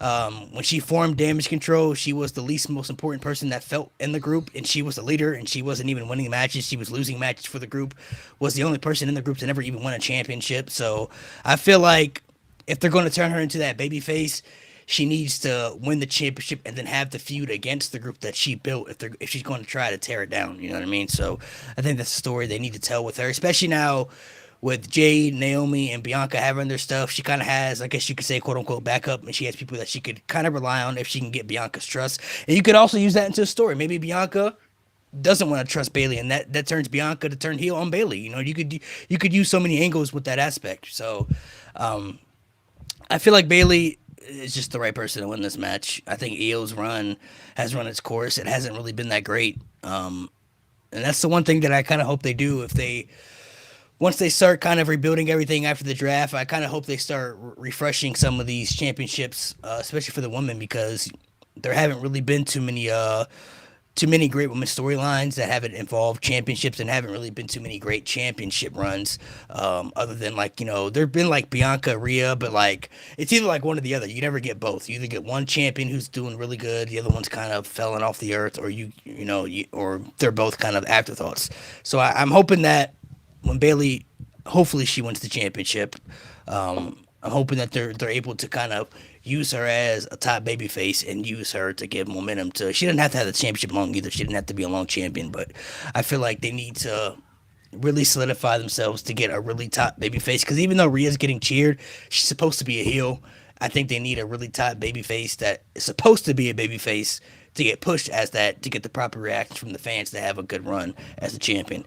And I think Bayley can fill that spot in, and then she can lose to a top heel that they want to build as a heel, whoever that may be, whether they do it before the draft, after the draft, however the hell they want to do it, it's up to them. But I think Bayley really needs this. I think this is also one of the matches on the card, one of like very few matches that I feel like if Io wins, it's the wrong person. I feel like the right person is the challenger, and you need kind of a change here. I think the run with the Io is just not going well, and then it also adds more for the damage control feud for Bayley to win than to lose to me. So I have one question. I have one question before we move on. Then, do y'all trust the handling of Bayley after this? Because I don't. Do you want me to be honest with you? No. I don't know. Right now, as a babyface, she seems right now as a babyface, like, and this is kind of crazy to think that we're saying this about Bayley, but as a babyface, she sounds like scripted, boring, bland. Like, really, I'm not saying she got to go back to Hugger Bayley, but But here's the thing, though. I would have preferred that at this point. You guys, I was about to say, a lot of you guys might hate this, but I think it would go a long way at Mania if Io comes out and then there's this big pause for Bayley, and then suddenly we hear that clap. I think it'll go a long way towards. You don't have to bring back the tube guys, but you gotta have the inflatable too. You gotta have those guys. We need everybody there. If you're gonna get Hugger Bayley, it's gotta be the full. It's gotta be the full. Gotta go all in. I think her booking. Talking about some flavor that this feud needs, like Hugger Bayley at this point wouldn't be the worst thing in the world to bring back. Like this feud needs something, some flavor, bro. I think the booking with Bayley, it all just depends. I mean, if you look at Rhea after WrestleMania when she won the title, her booking wasn't really that good for a minute either. You know what I mean? And it kind of picked up later throughout the run, like towards the middle of the run. So it all really just depends on, I think, number one, who she feuds with, because obviously she can't feud with Damage Control forever, so she has to have some fresh feuds after that. How long she holds the title, and how much they're willing to put into her to build her up as, to be one of the most important baby faces on the roster. It really all depends on how much they care and all the time they want to invest into it. You know what I mean? Because she could easily be one of the top 3 biggest baby faces on SmackDown if they really wanted to put the time and invest into the character of her to put her up in that higher echelon. So it really all just depends. I gotta give it a little bit afterwards, depending if she wins first. I gotta give it some time afterwards, because like I said, Rhea's run as champion in the beginning really didn't feel, at least to me, didn't feel like it meant anything until kind of towards the middle, when it started kind of to pick up a little bit, and she started feeling like more of the leader of Judgment Day, and she started feeling more, I guess, like of opposing her will as a dominant threat. To me, that's how I kind of looked at it. But I guess we'll see what happens. Let's talk about another championship match here. We'll move on to the Intercontinental title match. Gunther, Sami Zayn. Some people wanted Chad Gable. Some people wanted the triple threat. They kept it the singles match, which I'm totally fine with. I don't have an issue with this match. I think G said it. Also, because Sami Zayn was getting a lot of backlash. Not necessarily Sami itself. I guess a lot of people just felt that Chad Gable had the perfect story. I personally never believed Chad Gable was the one to beat Gunther. I never believed that he was going to be the guy to beat Gunther. I still believe it was going to be Sheamus. I still think it should be Sheamus. If it is Chad Gable, it wouldn't be a bad choice, but he was never somebody that I personally looked at and said, that's the guy right there. I always thought it was Sheamus. Gunther versus Sami Zayn, though, I don't see how people could not look at that and not see that. That could be an incredible match. It could honestly be match of the week. Gunther has great matches. Sami Zayn has great matches. I do think Gunther is going to win, because realistically, I don't think Chad Gable was going to be in the spot anyway. Because if the whole allegation stuff never come out, I think it was going to be Gunther and Brock at WrestleMania. So Chad Gable would have still probably been in the Battle Royal for all we know. So I hear you, but I don't think they obviously if Brock's here, I don't think we have the threat of Sammy being there, and I don't think Sammy because the reason why it kind of for me at least is because Sammy beat Chad Gable. Like, right, if yeah. Brock I is mean, here or if all that, like, I don't know Gunther's not what even. Or go ahead. I don't know what Sammy does, but I'm talking about Chad Gable just in particular. If Brock Lesnar is heel, Chad Gable's still not in the spot regardless. So he's still probably on the Battle Royal or something. And it didn't surprise me that Sami Zayn won. I said it on the pod before. There's no way they have Sami Zayn not on WrestleMania after main eventing WrestleMania last year. Maybe they added Chad Gable. I said maybe, possibly, but I think it's already a week out and it's just not possible for him. They're already announcing for the Battle Royal anyway, so maybe he still has some play in this match. Maybe he shows up, pops in there afterwards. I don't know. Maybe he does something within the aspect because they still been featuring him on TV, a part of it. So they obviously still are including him a part of the story because he's still been having interactions with Sammy and everything. So I think this is going to be a hell of a match. I think Gunther's going to win.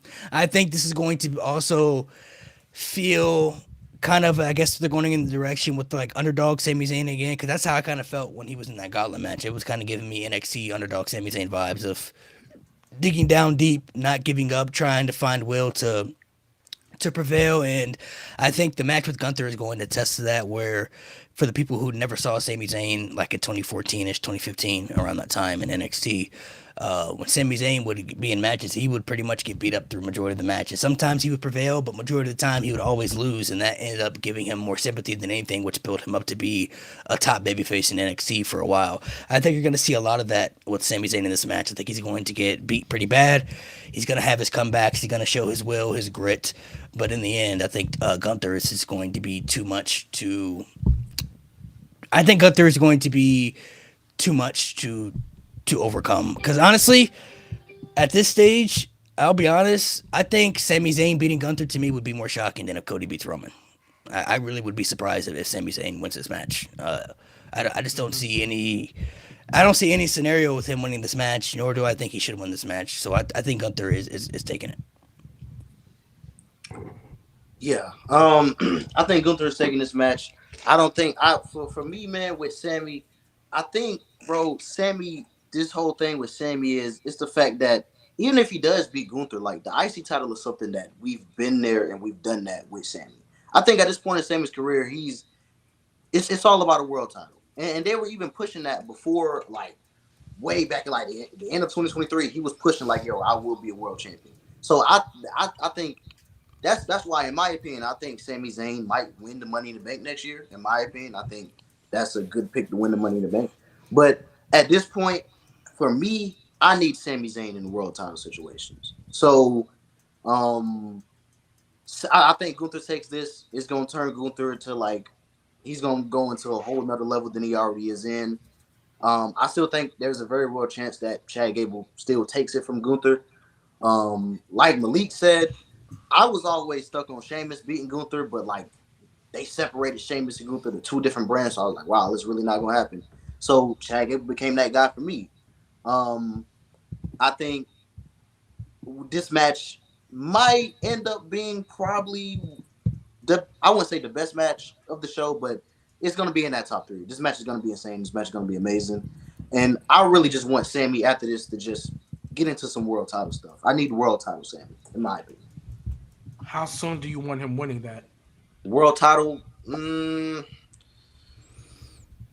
I think if they do, I don't know, because you got Drew and you got CM Punk.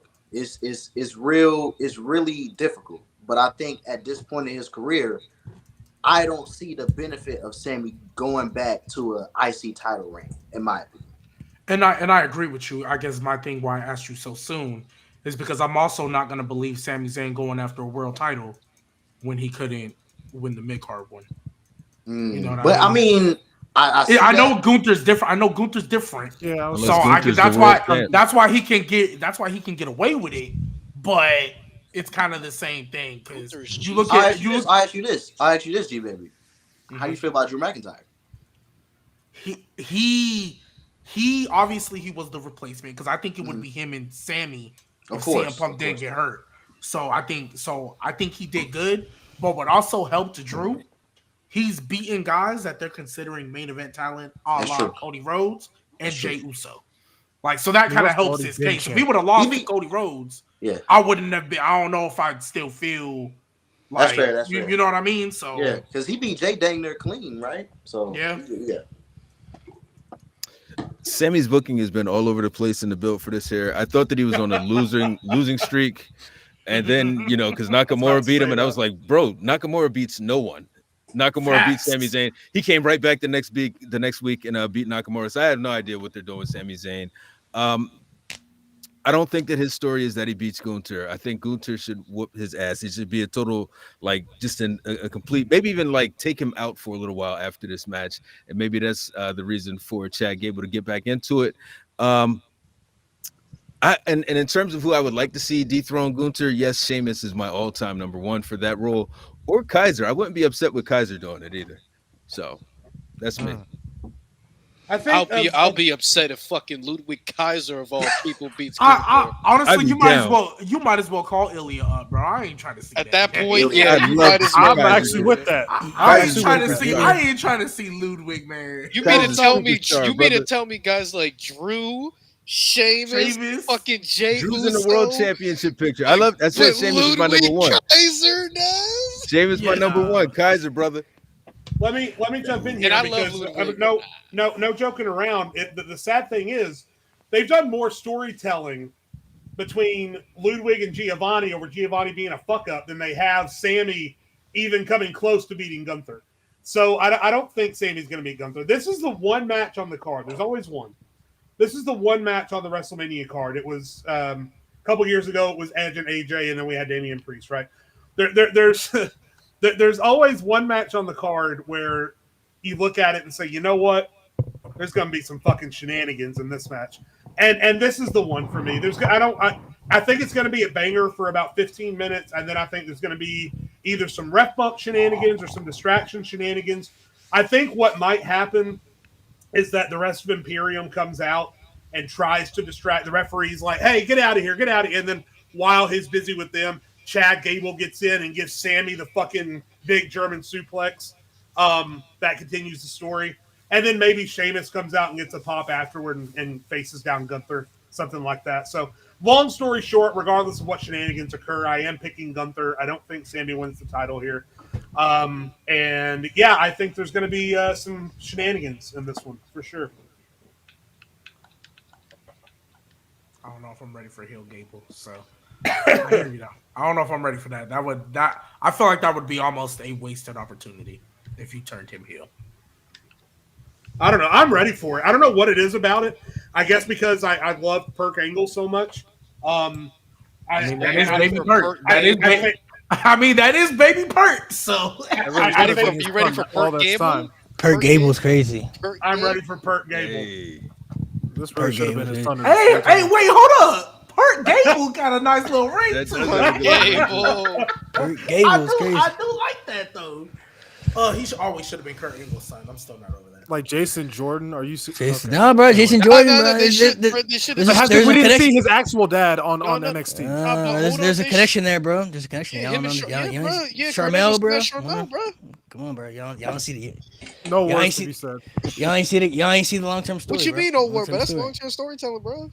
Do you Long-term not remember the story. segment where he closed the door real slowly? Yeah, Charmel, bro. Charmel was. You know what I'm saying? Charmel. Let me find You it. heard what Kurt Angle said about Charmel, man. Nah, he was wilding. That was some of the We wildest need to stuff stop this. ever. That was some of the wildest stuff they ever did on TV. That was crazy. G, what do you guys have? Run down your picks real quick, and then we'll move on to the Oh yeah. Gunther. Yeah. Well, I'm telling you, Gunther is going to whip this motherfucker's ass like he's never got his ass whipped before. And listen, I think people need to realize what the overall story is for Sami Zayn. Sami Zayn was just like Chad Gable, desperate as fuck to get out WrestleMania because he just main evented last year. So now him getting his ass whipped by Gunther, it's going to put him to a downward spiral where it's like, fuck, I made it to Mania. I was literally just main eventing, and now I'm out here getting my ass kicked. So he's going to be off TV after he gets that ass kicked, and then he's gonna be back on the road to being a world So champion. what you're saying is Sami Zayn needs to be Apollo Creed. Yes. Kill him. Apollo Creed. Whoop his ass, please. Rocky I mean, Balboa, Philly. Yeah, You know yeah. what I mean, I know. Yeah. I see the vision. I see the vision. Mo, what you got, man? Who you got? Gunther, no diff. He's going to jail for manslaughter. Let's we'll run through some of the other ones they have on here that we probably get just brief on a little bit that we don't got to talk too much about. They announced one a couple days ago. The tag team match: Santos Dom versus Dragon Lee Rey Mysterio. I think Santos Dom should pin Ray. I think it should have just been Ray versus Dom too. That's what it should have been. It should have been Andrade instead of Dragon Lee. I'm so pissed that it wasn't. I think I think Dragon Lee fits more though. He fits more of the luchador style that they're going with. Well, no, Andrade's a heel though, and working with Andrade's a heel. He's doing stuff with Judgment Day. And also, to be fair, aside from Rey Mysterio, Dragon Lee is Dom's best rival as well. So it also makes sense. I hear you, but I thought the way they set it up last week, Santos got the win. This was I had no doubt in my mind after last year, Ray Dom 2, and this is where Dom gets his win. That's what I'm thinking the whole time because I know Dom is gonna retire Rey Mysterio. I know that for a fact. So maybe they're trying to extend it another year. I don't know, but that makes. I was shocked when they announced it. It all really first off, it all really just depends on when Rey Mysterio wants to retire. I mean that's all on him. So if he ain't ready to retire yet, the match ain't gonna happen. I mean, everything makes sense for me in this. He got beef with Santos. He got beef with Dom again. He thought he was done with Dom. Okay. I think where Dom and Santos win, I think Carlito's going to turn on Rey Mysterio. I don't think he needs to be in the LWO anymore. He's always been a much better heel in WWE, and I think he needs to just be by himself and do his own solo thing. And the way his reaction was when he kind of picked Dragon Lee kind of made it seem like, oh, you picking him over me type thing. So I think Dragon Lee fits more of the luchador style that they're trying to build him into be, like Rey Mysterio was, the greatest luchador ever. Goes into that story aspect. Like Lewis said, Dom and Dragon Lee had really good matches together as well. His best rival, not named Ray. So I think it all goes together, but I think Dom and Santos are getting they need the dub though. I think they're getting the dub. With Carlito turning heel. Well, I'm not gonna lie. I thought Dom needed the dub last year, and they gave it to Ray anyway. So yeah, that was the wrong decision. Yeah. I mean, thankfully Dom is still perfectly fine, but the fact that Ray didn't get DQ'd is still thank you to me. He should have gotten DQ'd. It's because everybody in WWE, even the commentators, can't stand Dom because how can you do that to a legend? That's not how the rules work. Yeah, the rules are the rules. Hey, clearly it don't matter. I want my money back. For me, like talk about the rules. I'm sorry. Anytime, like realistically, anytime people go through the announce table, it should be a DQ. If we're being technical, when you think about the rules, anytime you go through an announce table, you're getting put through that thing. That's basically using a table. Because if they pull out a table and put you through it, it's a DQ, but not the announce one. So, bro, you know how many matches Randy Orton would have lost? Exactly. Exactly. Every time he does at least that's been established that you can't, do that. But the belts, like, come on, man. Hey, man. I mean, he she slapped him. He whooped that man. He whooped that man like his son, bro. I mean, what they gonna say, bro? We can't whoop your own son. You know what I'm saying so. No. Everybody, who's everybody have? Run through it. I got Dom and Santos. Dom and Santos. Yeah, Dom and Santos. No, they're gonna do the stupid thing, and it's gonna be Ray and Dragon Lee. Oh, you think they're gonna pass the torch to Dragon Lee? It's gonna be Ray and Dragon Lee. I don't agree with it. Shouldn't be like this, bro. Oh my god. I gotta say, I'm not terribly invested in this feud, and it's been going on for far too long. Yeah, me neither. Is anybody invested in this feud? I honestly don't give a shit. I think everybody would have been more invested if they just did the hair versus mask match that people wanted for. Would have been fine. It's gonna have to happen when Ray retires, but it's not happening because he's not retiring. So I don't know why. How many times he got to get his knee blown out to? I mean, if you can wrestle better than Jeff Hardy at this age, I mean, you might as well keep going. Yeah, I hear. I think. As a Jeff Hardy fan, you're spitting. I think Ray's age. He said at 50. I think he's 49 now, so he got another year. I think he said 50. Oh, so maybe next year is where we get the Dom Ray too. I don't know. Maybe. I say Dom pins Ray. That's how you. Pin Ray. I'm saying Carlito's turning on LWO, and they're going Santos and Dom are going to win. That's what I'm saying. Yeah. So. Let's move into this. This one hasn't been announced yet, but I think it's going to happen. I don't know who made this graphic, but I'm assuming this is going to happen on the show as well. With this on the kickoff show. I think it might be the That's kickoff crazy. show, but Final Testament crazy. is going to win this match only because they're going to build up Karrion Kross to be fed to Cody. Because Cody's going to have to smoke somebody in his first defense, and it's probably going to be Karrion Kross. That's the only logical reason where I see Final Testament winning. They need a layup for Cody.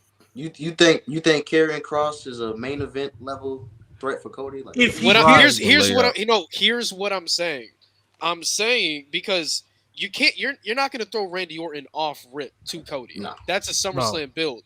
But if you're having Cody at Backlash, then you need a layup for Cody to get through Backlash, which would probably be Karrion Kross. So I wouldn't I even say agree with you. Backlash. I think that's the first SmackDown.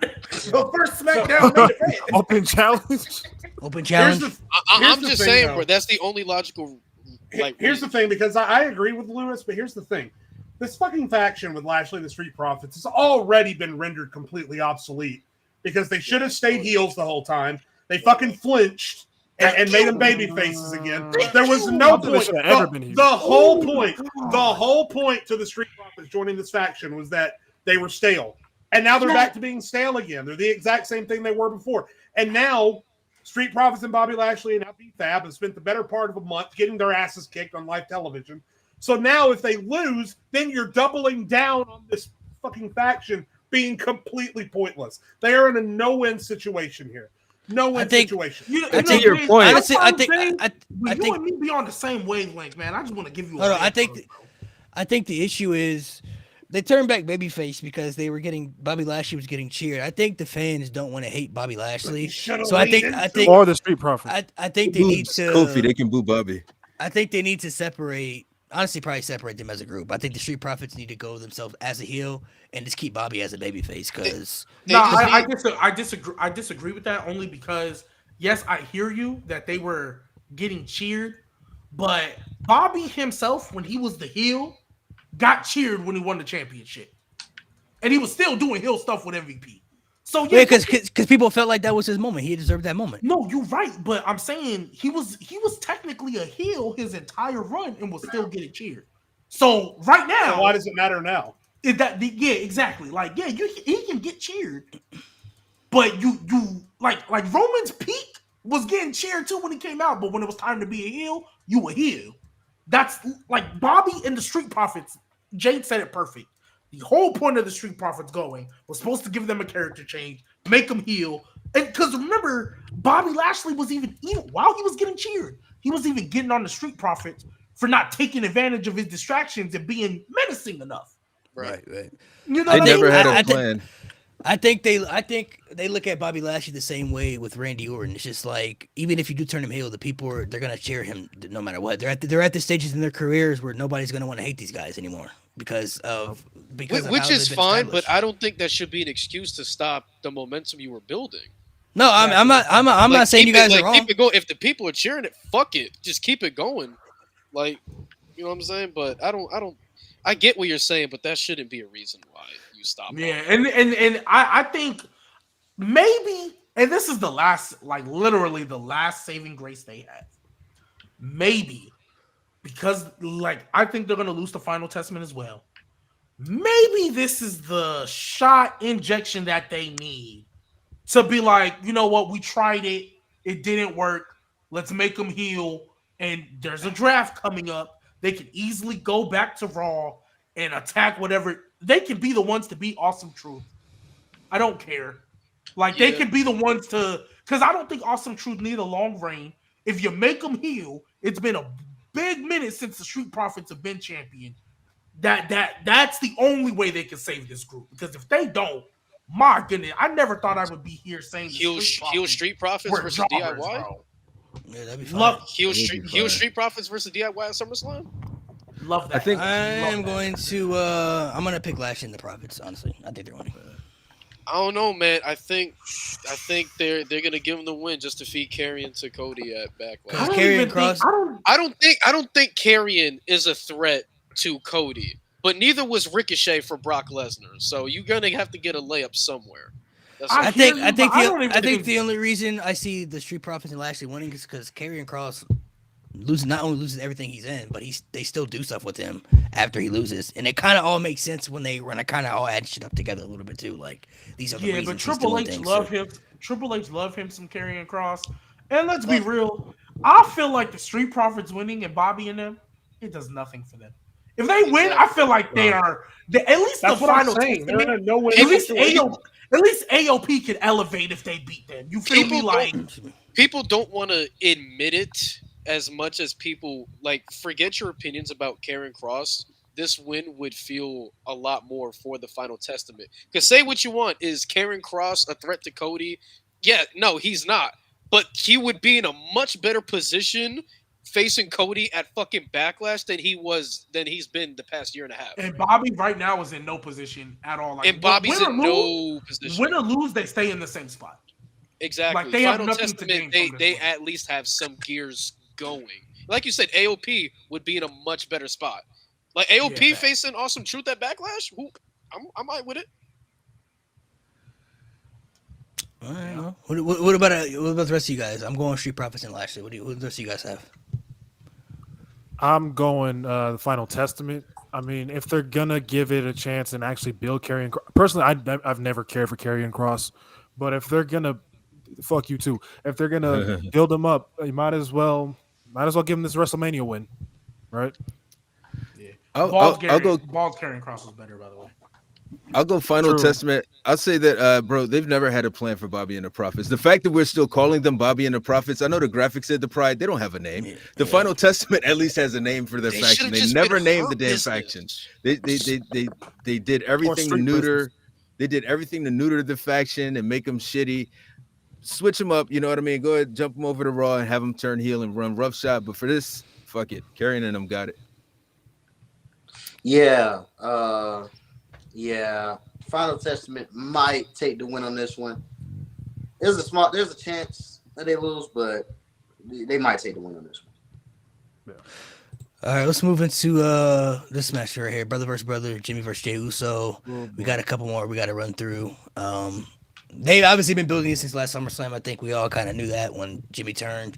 They've been building this. They kept them on separate brands. They kept them away from each other, and they finally are making it happen. First time ever too, which I like that they stretch it out because they've never had a match together either in WWE. So I like that they push it out to WrestleMania for this moment right here.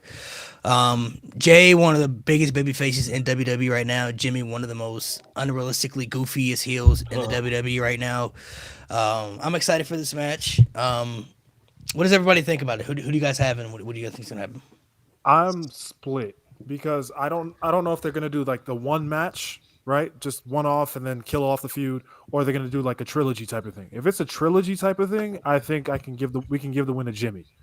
You know, pull off the shock win, and maybe build him up to be serious. Or if they're just gonna do one match, I'd say Jay. My official prediction is Jay though.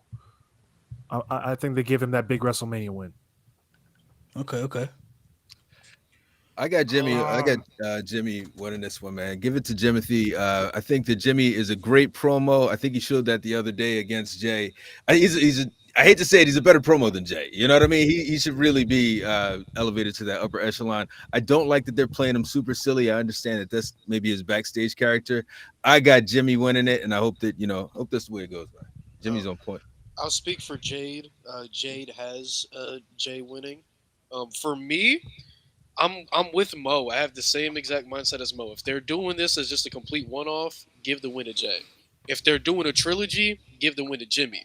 The reason I say you give the win to Jimmy in the trilogy is, to me, when I saw the tail of the tape that they normally put, everything that I've seen has always been Jay has been one-upping Jimmy. Now you can tell the story that Jimmy being the older brother, you can try to one-up me all you want in accomplishments, you will never beat me. I will always be your older brother, and I will always whoop that ass. I think that's the story they should tell if they're doing the trilogy. For me, a big problem I had has been like they've made Jimmy just simply like a joke. Like, for some reason, I don't know why, but they've just made Jimmy just this silly, And it would work if he was silly and winning matches and looking dominant, right?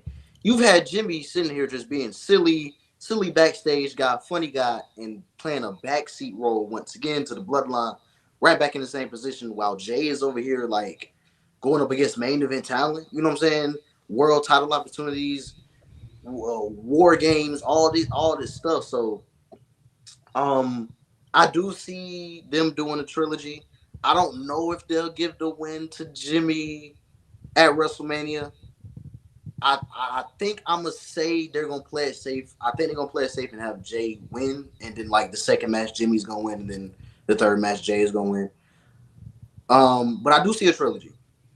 I don't know. I've just been hung up on how Jimmy has been looked entirely too silly this whole build. Well, so it's, when y'all say it's been too silly. When y'all say trilogy, do you mean trilogy at Manias or just trilogy after? No, it's matches, just matches. I say WrestleMania, Backlash, SummerSlam. Yeah. Okay, so with that being said, I'll even get behind the idea of a trilogy, but this to me needs to be Jay winning for two reasons. One, well, to contest your point, T.O., I hear you, but Solo's been presented as serious, and all he's done is lose as well. That's what, in my opinion, but Solo doesn't have a match at WrestleMania. I feel you, but you know, the reason why I think Jay needs to win this is because I think the way they've been telling this story, Jimmy has costed Jay every single big match he's had. He cost him the world title, he cost him the IC title, and he's the reason they lost the tag titles that he won with Cody. For me, it's kind of old school, but bluntly stated, the good guy needs to get back. That's really what it comes down to. Now, if you want to have Jimmy win the feud, fine, but there better be a plan for him after, because I don't think there is. Because I also don't think it's going to be a trilogy. I'm cool with one, but I don't think it is, because I think this loss is going to help fuel. It's kind of what I thought was going to happen last year.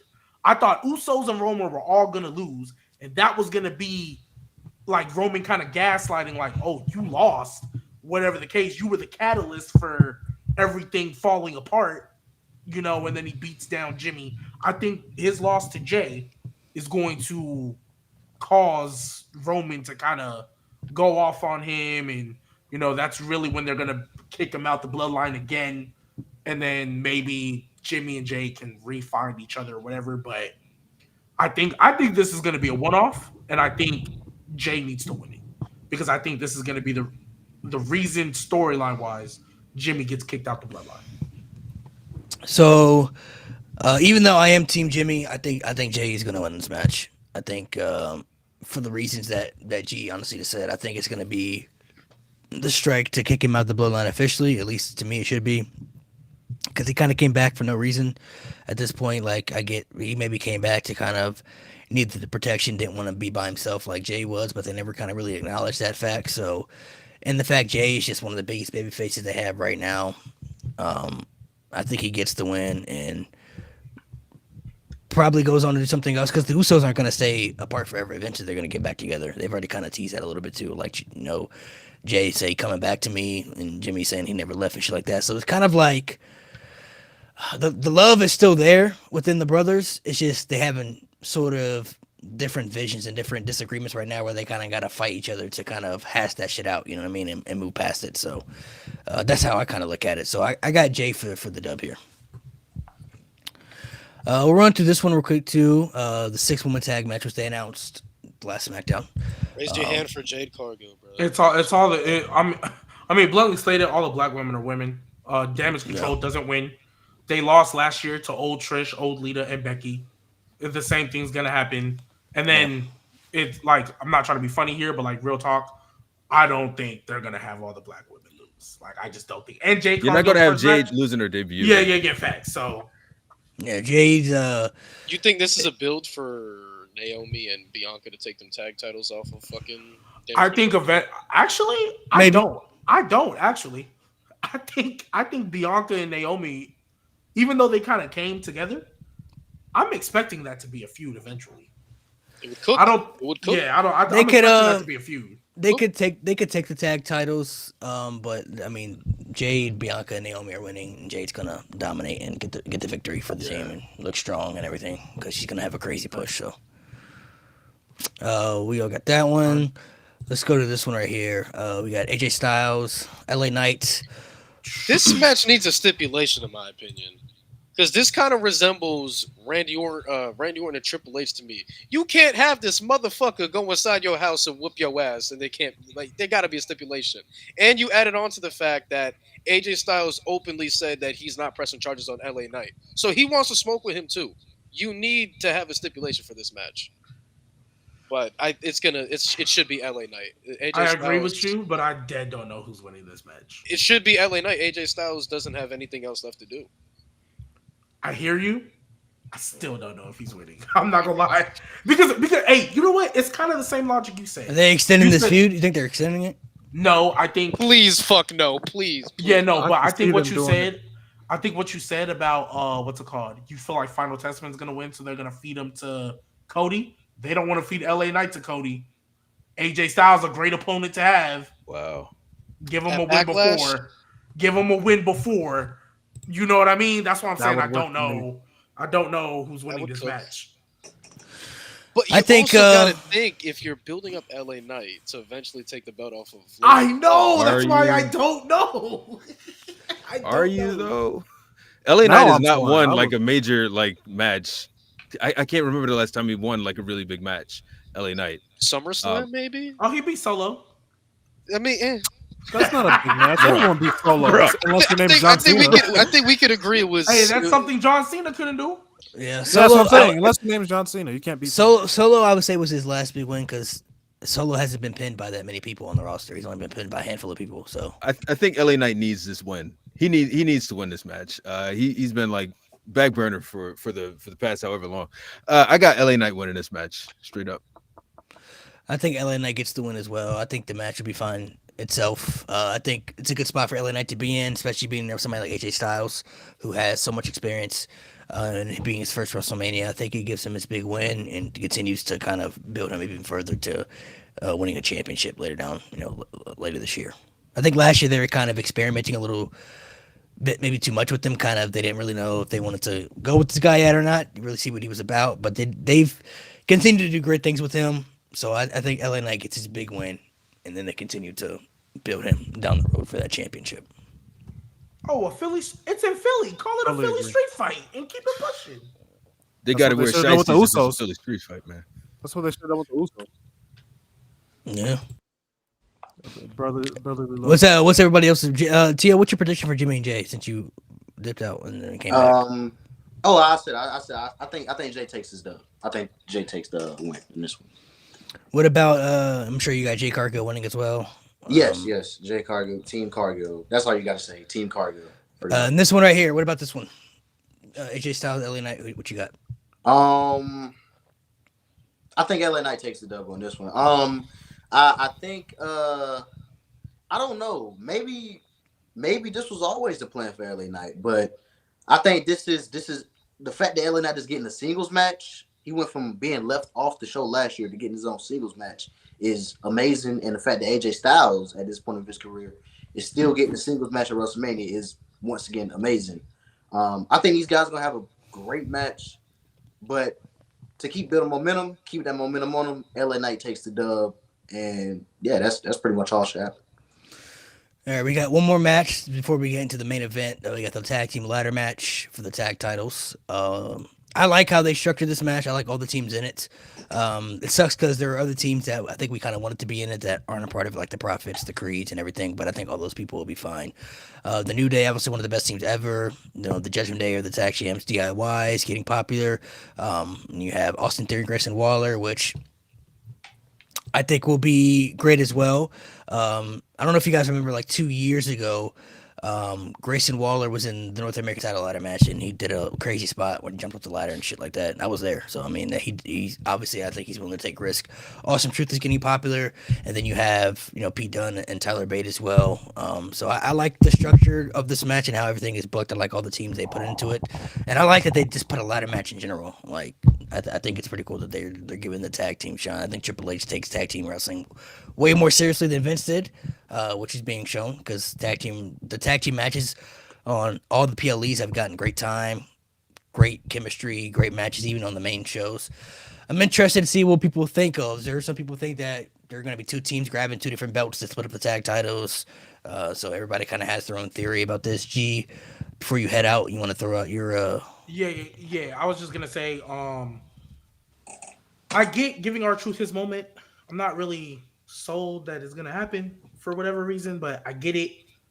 And before I head out, I'm just gonna say, don't be mad, don't be sad, and don't be surprised when Judgment Day retains. That's all I'm gonna say. Do not be surprised when they retain. What's your prediction for Cody Roman too before you head out? Oh, Cody Roman, I've said I'm gonna apologize to Tony Khan if Roman retains, man.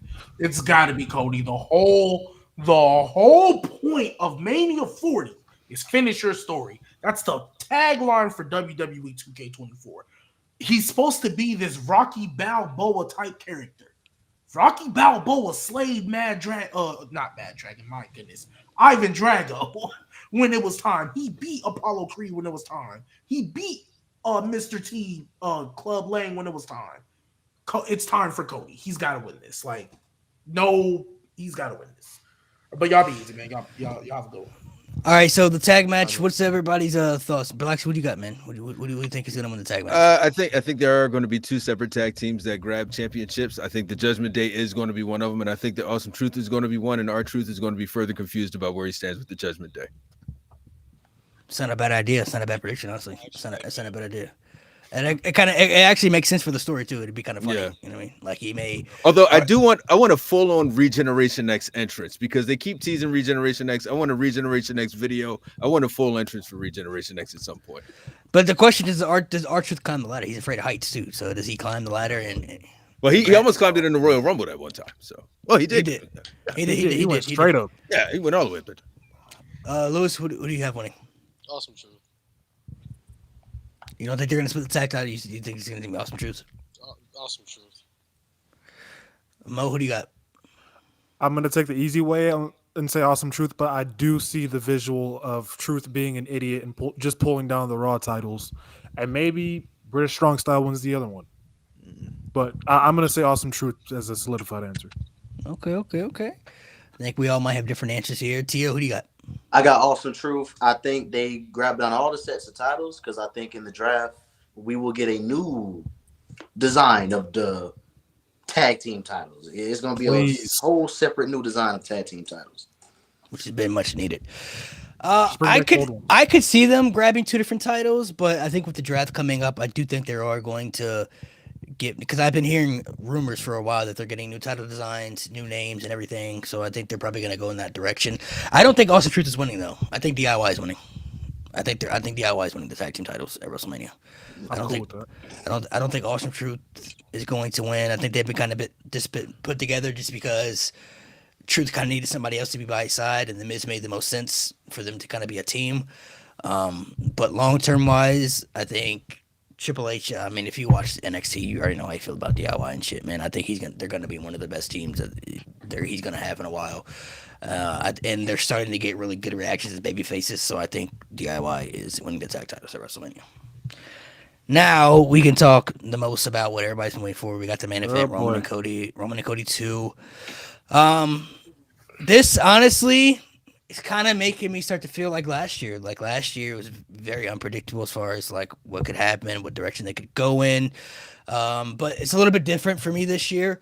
Last year, I didn't think there was a wrong person to win. I think Roman and Cody, whoever won, was totally fine with me. I didn't think there was a wrong winner.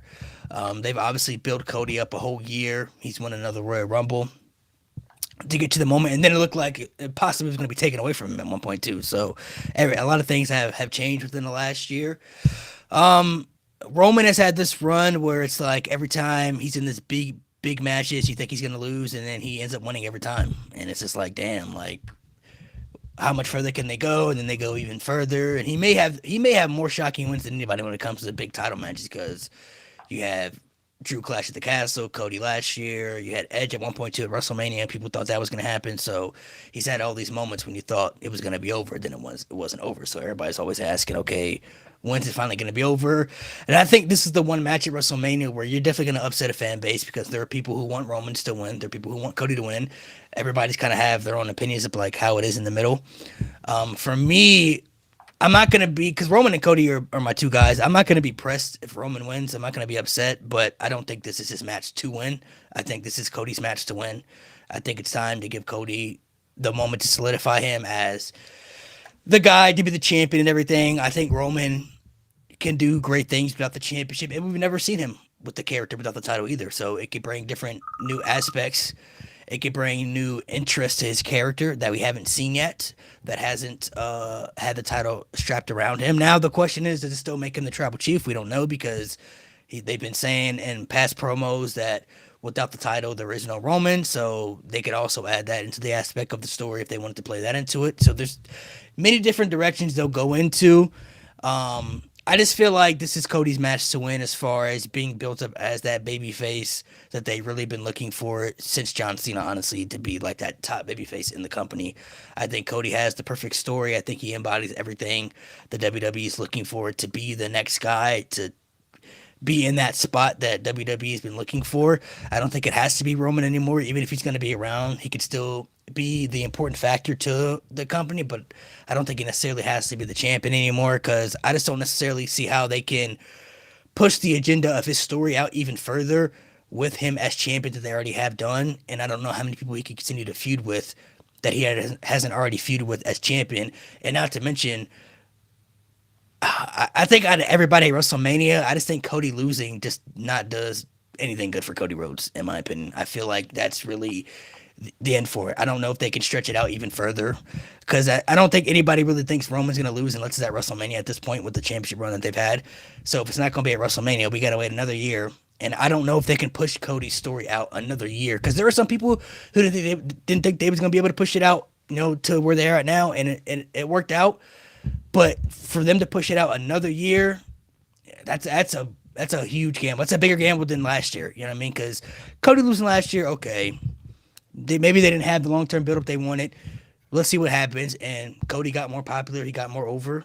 He won another Royal Rumble, and the fans are still behind him. So they still want him. Okay, it worked out in your favor. But if you're going to retell all that another year, like, does Cody have to win another Royal Rumble 3 in a row? Does he have to try to fight all these obstacles to get back to Roman again? It's just like, I feel like it's doing a lot.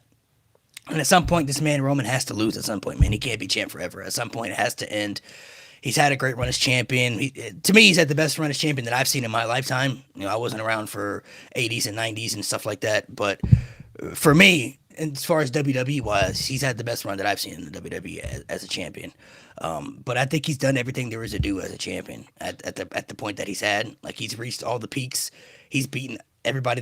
He's provided great stories. He's had great character work. Like, he's done pretty much all the aspects I think he could do as a champion.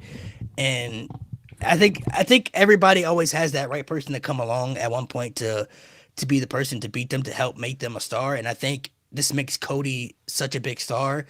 And if he doesn't win, I just don't see what direction they could possibly go in to keep Cody's momentum because he's been telling the story for the last 2 years that he wants to be the guy. He needs to be the guy. And we all know for him to beat the guy and defend the story, he has to beat Roman because Roman's been the guy. It's not Seth. It's not anybody else. It's Roman Reigns, whether anybody likes him or not. It's been him. And if Cody's going to be that guy, that's the one guy he has to beat and go through.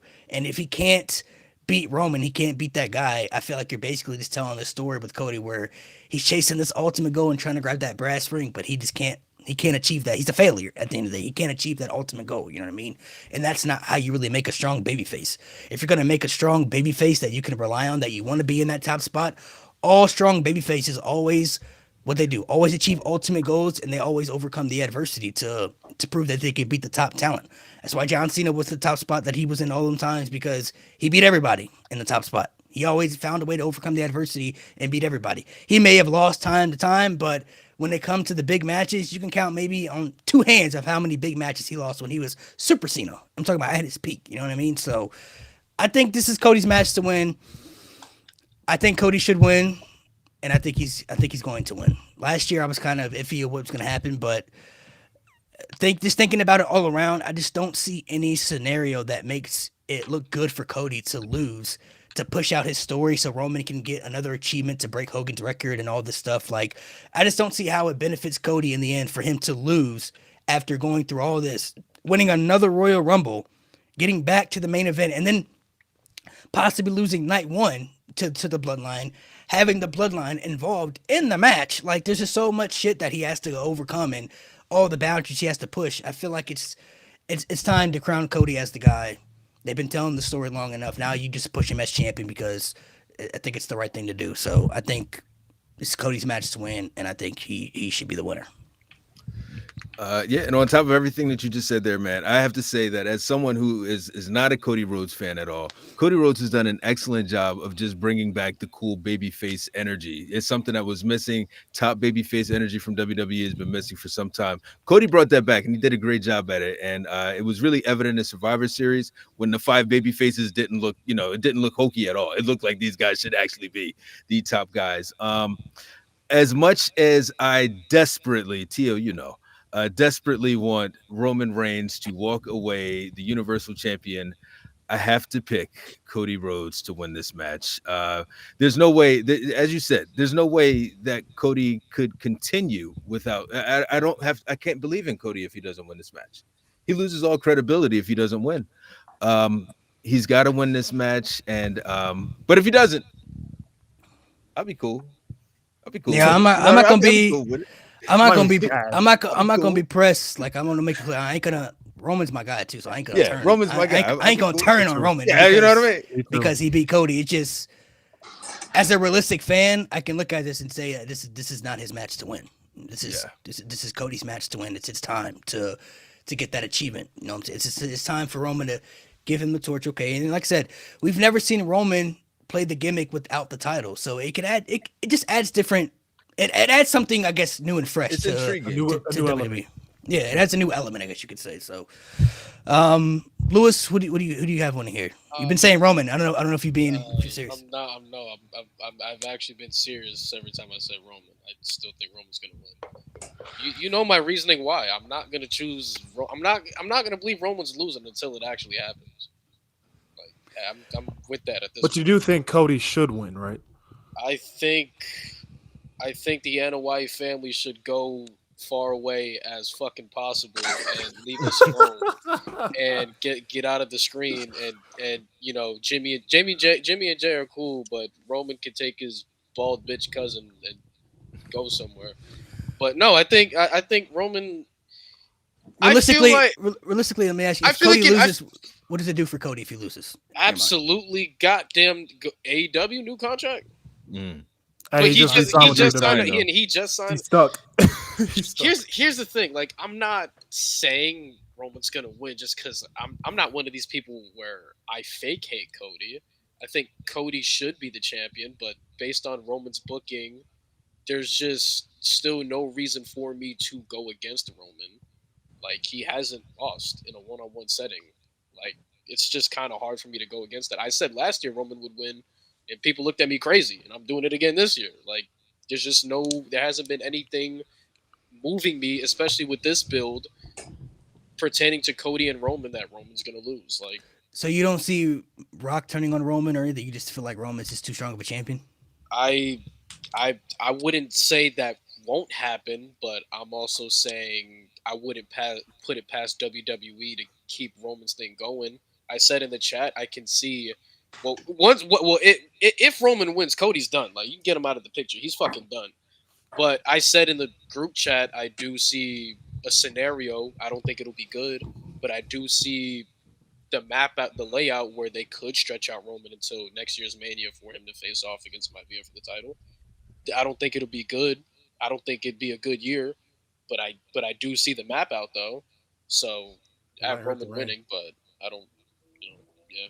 So would you be shocked if Roman lost, or are you just finally gonna be like, it's over? I would honestly. I won't be necessarily happy until I see Cody's run, because ending Roman's reign would be one thing. Yeah. being a good champion is another. Yep. He's got a tough act to Facts. follow, whoever it is. Exactly. I think that's a lot of people's concerns too. Is like, how can somebody possibly fulfill the shoes that Roman has had as champion? And necessarily, to me, I look at it like, I don't think anybody can necessarily fulfill the shoes, but can't.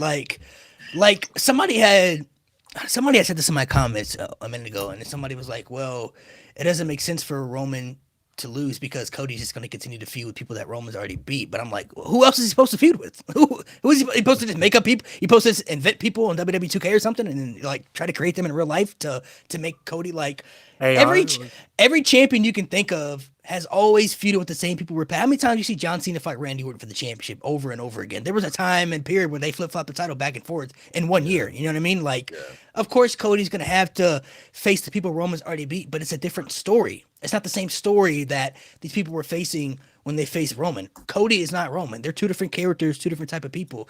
And to be a credible champion, like Lewis has said, like we all said, Cody has to beat credible people to make him feel like a credible champion. You can't have Cody go out there and beat Akira Tozawa and expect us to believe Cody is the top champion. That doesn't work. That's what I feel like with that. All right, so the reason I'm gonna sound like a broken record bringing up Karrion Kross, that's where I feel like people want Cody's reign to be, or just anybody, because they're going to start off small with feeding him Karrion Kross, but it's like you said, like in order to be a good champion, in order to be a great champion, in order to have a credible run, you need to beat big names. So eventually he's going to end up smoking some guys on the roster. So, but my thing with Cody beating Roman, like I won't be fully all the way happy that Roman lost. I would probably be nervous because in the day in the age we're in, say what you want, Cody has extended this babyface run for a hot minute now, but at the end of the day, we all know as wrestling fans, all of that comes to an end. Yep. And unfortunately, when it gets to that middle pack, and I've always said it, you have somebody like Cody, I'll bring up Kofi Kingston for an example. Everybody was loving Kofi until they threw him in there with Randy Orton. You do the same fucking shit, and especially with Randy Orton coming back from back surgery and everybody loving Randy, you're gonna fuck up Cody if you put him in there with Randy, especially off rip. Do you have him go Coatlander?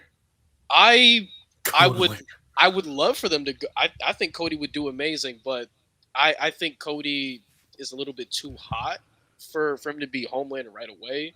Yeah, it's or like 3 to 4 months. But I do see a scenario where they do turn on him as champion because he's going to be soloing everybody. He's going to win multi-man matches and people are going to be mad. And you know what's so funny that Lewis said that is that Cody's been doing that for the last 2 years too. He's been soloing everybody on the roster, but he hasn't been the champion. So that's the problem. Once he becomes champion and he's whipping everybody's ass, they're going to get on him. We see what happened with Seth. Yeah, it doesn't have that same effect, because Cody Rhodes has lost to 3 people since being back, been pinned. He got pinned by Roman Reigns, submitted by Brock where he passed out, and he got pinned by Drew McIntyre. Yep. Anybody else hasn't beat him. So Cody Rhodes has beaten everybody else on the roster. He's soloed everybody else you could think of, but he hasn't been the champion. So that effect of the fans turning on him hasn't been there because he's not super Cody, as they would call him. You know what I mean? He hasn't had that type of effect. But when he wins the title, they're going to have to push him as a credible champion, which means he's going to have to beat top talent, like a Randy Orton, like a Seth Rollins. So just throwing out people in the top spot. He's going to have to beat those people to make his title reign feel credible.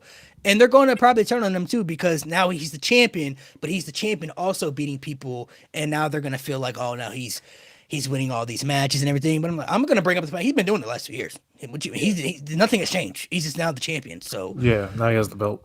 I mean, it's cool. Like with people. What people want Cody to do, like obviously he can still have those like matches and give the spotlights to people like a Ricochet or whatever, or like on the random matches on Raw. He could do that, but I truly do feel like once they put him against a name like a Randy Orton, he's going to get turned on, and that's what worries me. It's like people are going to be happy that Roman's not the champion anymore in the moment, but the moment people start turning on Cody, they're immediately going to go back and say shit was so much better when Roman was champion.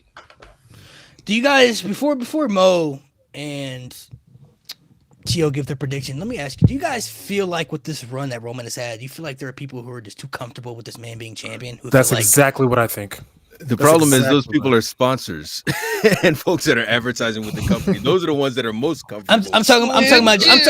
I'm talking about I'm talking about just the fans in general, like just the Yeah. fans overall, because there are fans legitimately feel like number one he can't lose, and number two they feel like that there's all these records that he needs to break, and then when he breaks that one record, there's another record that he's gonna chase and go after. But do you guys feel like because he's been the champ so long, do you guys feel like there are people who are just too comfortable? Not even just the Roman fans. I'm talking about just people in general who just they're too comfortable with him just being the champion in general. That's exactly what I see. Because even like with other creators, when I go on like their live streams on TikTok, for example, they're always like, "What's next? Nobody's gonna touch Roman." It's like, okay, we know that because nobody's gonna have that storyline. That's like the whole company's built around this. Like the Bloodline storyline, like the whole company's been built around that for the last 4 years. We're not gonna get that. We're not gonna get that kind of storytelling with Cody Rhodes. I don't see it at least, and that's what they're worried about. I also feel like I too agree. people have to understand like eventually everything has to come to an end, like per se, right? Like Yeah. how many people were touching Hogan after his 1400-day run? How many people were touching Bob Backlund? You know what I'm saying in terms of a title run. How many people were I don't know were if those guys touching agree. fucking Macho Man when he dropped the IC title when he held it for all that time? Like obviously the guy who's gonna beat the guy isn't gonna be the same fucking person. But I don't know. When it comes to Roman, I think people are just so used to the fact that he's been champion for so long that they're worried about change. It's like I don't know. It's like Tom Brady with the Patriots. It's like eventually it has to come to an end, and eventually you're gonna have to start over from scratch and rebuild. I think people don't want to go through that phase of Nothing. The one thing that people have to learn in life that nothing lasts forever. Not even life in general. We're all gonna die at some point.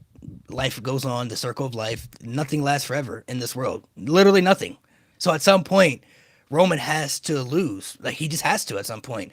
And if it's not going to be to Cody this year, when is the time? That's the question. And who's the next guy? Who can they possibly build up after that? Because he's already beaten some of the other guys that we thought could be those guys, and those guys have been beaten and have gone on to do other things and haven't been a part of the story or haven't felt as important since. Exactly. Mo, look at your predictions and Tio, you go. All right, cool. So I got a lot to say on this. So as a lifelong Roman Reigns fan, in terms of when I say lifelong, I mean since 2013. I've been a fan of this guy through all the bullshit, through the Royal Rumble in 2015, through all the terrible main events. I do not understand why you would fumble Cody like this to have him lose at WrestleMania. If your plan was to have Roman retain and have him break Hogan's record, that's not a record, right? Not mocking you, Malik, mocking the idiots. Why would you pivot to Cody, who's inevitably going to beat Roman anyway? We all know that's how Roman's reign ends. He's not going to lose to Rock.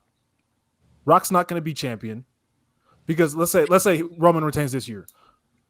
He goes home 3 months at a time, and then we have the Rock match.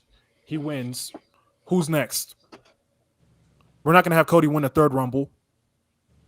I sure as hell don't want to see that. Jesus Christ, the third Rumble. I sure as hell don't want to see that. To face Roman again. Like, why would you do that? And on top of it's just like, why would you have him lose? I think Cody's winning. I think he should win. Don't overcomplicate it. Because even as like I said, I'm a Roman Reigns fan. I want his title reign to go out with a bang, not a whimper. I don't want it to be like, fans finally being like, I'm tired of this. I want him to go out on top, basically. Tio, what about you, man? Let you throw your 2 cents in here. It's going to sit a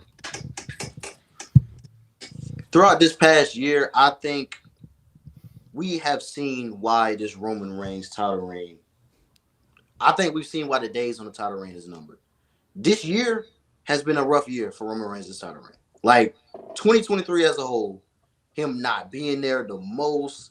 Like I think when people really seen it was the LA Knight match. They seen a glimpse of what we're gonna see for the next what. How long would he have to have it to get Bruno's September or record? something like that. Bruno's record would be Bruno. Bruno would be God, that would 4 be years. that would be 2028. So 2028. So like I'm saying, if Roman beats Cody, we might as well just do Bruno. We might as well just do Bruno. You might as well. At that point. And then have him retire with the belt. Do people really want to see that for the next 4 years again? I don't think so. When it comes to Cody Rhodes, man, Cody Rhodes, when he gets this title, this is why I don't have any fear in my heart at all that people are going to turn on Cody. First of all, you're not going to convince me the guy that overpowered a mega match like Rock and Roman is going to get turned on by, I'll respect Lewis, by Randy Orton. I don't think that's the guy that's going to do it for Cody. Like, oh, we're turning on Cody for Randy Orton, but not. He survived the I think you. I don't know. I think you underestimated that one, Randy brother. Orton, bro. I don't know about that one, brother. I think Randy the way Orton got Look, that Randall spike. Keith. I think the way you're looking at it Lewis, though I'll is say this that right here, Lewis. Like you said with Roman losing, I'm going to have to see it to believe it that people are going to turn on Cody for anything, let alone a Randy Orton. I'm going to have to see it to believe it. That's gonna be a shock day in my life. If he start whipping people ass and then they put him up against Randy Orton, it's gonna And I happen. think- okay, and that's another point. I That's think another point. you're looking at it a little differently though, because a lot of people still love The Rock. It's just the fashion that when he came in, it made it seem like he was about to take Cody's spot, and that was like that's not the position we need to go Great in. point. Great Randy point. Orton. What has about been what out- about? I Go asked y'all this. What about Sami Zayn? WrestleMania last year. Yeah. You said, all right. Well, Sami Zayn hasn't been put in this spot either. That's also the thing. Sami Zayn was Sami Zayn. They literally tried to make Sami Zayn the second coming of Daniel Bryan, and They Cody tried. Rhodes was still the guy. And Cody They, came out and they he cut his tried, promo. but the thing is, Sammy isn't Cody, and also Sammy Of course. hasn't been on the run Cody has been on. But Eventually, I'm people are talking going to in get terms tired last of year, Cody that's it. winning. I'm talking in terms of last year. Sami Zayn was being looked over. Sami Zayn, they He treated was. Sami Zayn like a joke, and then we finally get to the point where, oh my God, this guy can beat Roman. Like he's so hot, but we got this Superman, Cody Rhodes guy, smiley babyface. In my opinion, I thought that was when Cody was over. And when I seen that Cody Rhodes still was getting cheered through that, in my opinion, I don't think there's anything that could have fans turn on Cody Rhodes. I think In my opinion. the difference though is with Terrible story. I think everybody knew Sami Zayn's position though. I think we all knew it was going to be Sami and Kevin versus the Usos, and that Of was just course. that was never his spot to be in. But The I same- would argue that would amplify the anger of the fans, because when people seen that Daniel Bryan wasn't in the Royal Rumble, bro, Rey Mysterio got booed for being at number 30. So Yeah, it's yeah. like, I see what y'all saying, but I've seen way too many instances where this man has proved that he's the one. So He's the one. let me rebuttal that. So Okay. they rebounded with Sammy by putting him in the main event of night one with the tag title. So Of at course. least at the end of the day, they had something for Sammy to the point course. where it didn't affect it. Ray, we ain't got to talk about Ray, man. Nobody was getting cheered that night. It was But like back. at least they were course. put in a position where was- they could that still was- do something for Sammy. Which That was people weren't also mad at the time that those 2 years in a row, the fans really only wanted Daniel Bryan. Like Daniel Bryan was the only option in the fans' eyes that they really wanted. That's why they booed the 2014 Rumble. They even turned on Roman in 2015. You know what I'm saying? Like nobody hated Roman up until that point, until he won the Rumble, and they found out he was going to be the next quote unquote guy. Cody Rhodes has done a lot of great things to overcome a lot of adversity to continue the fans to get behind him, but he hasn't been the champion. That's the different thing.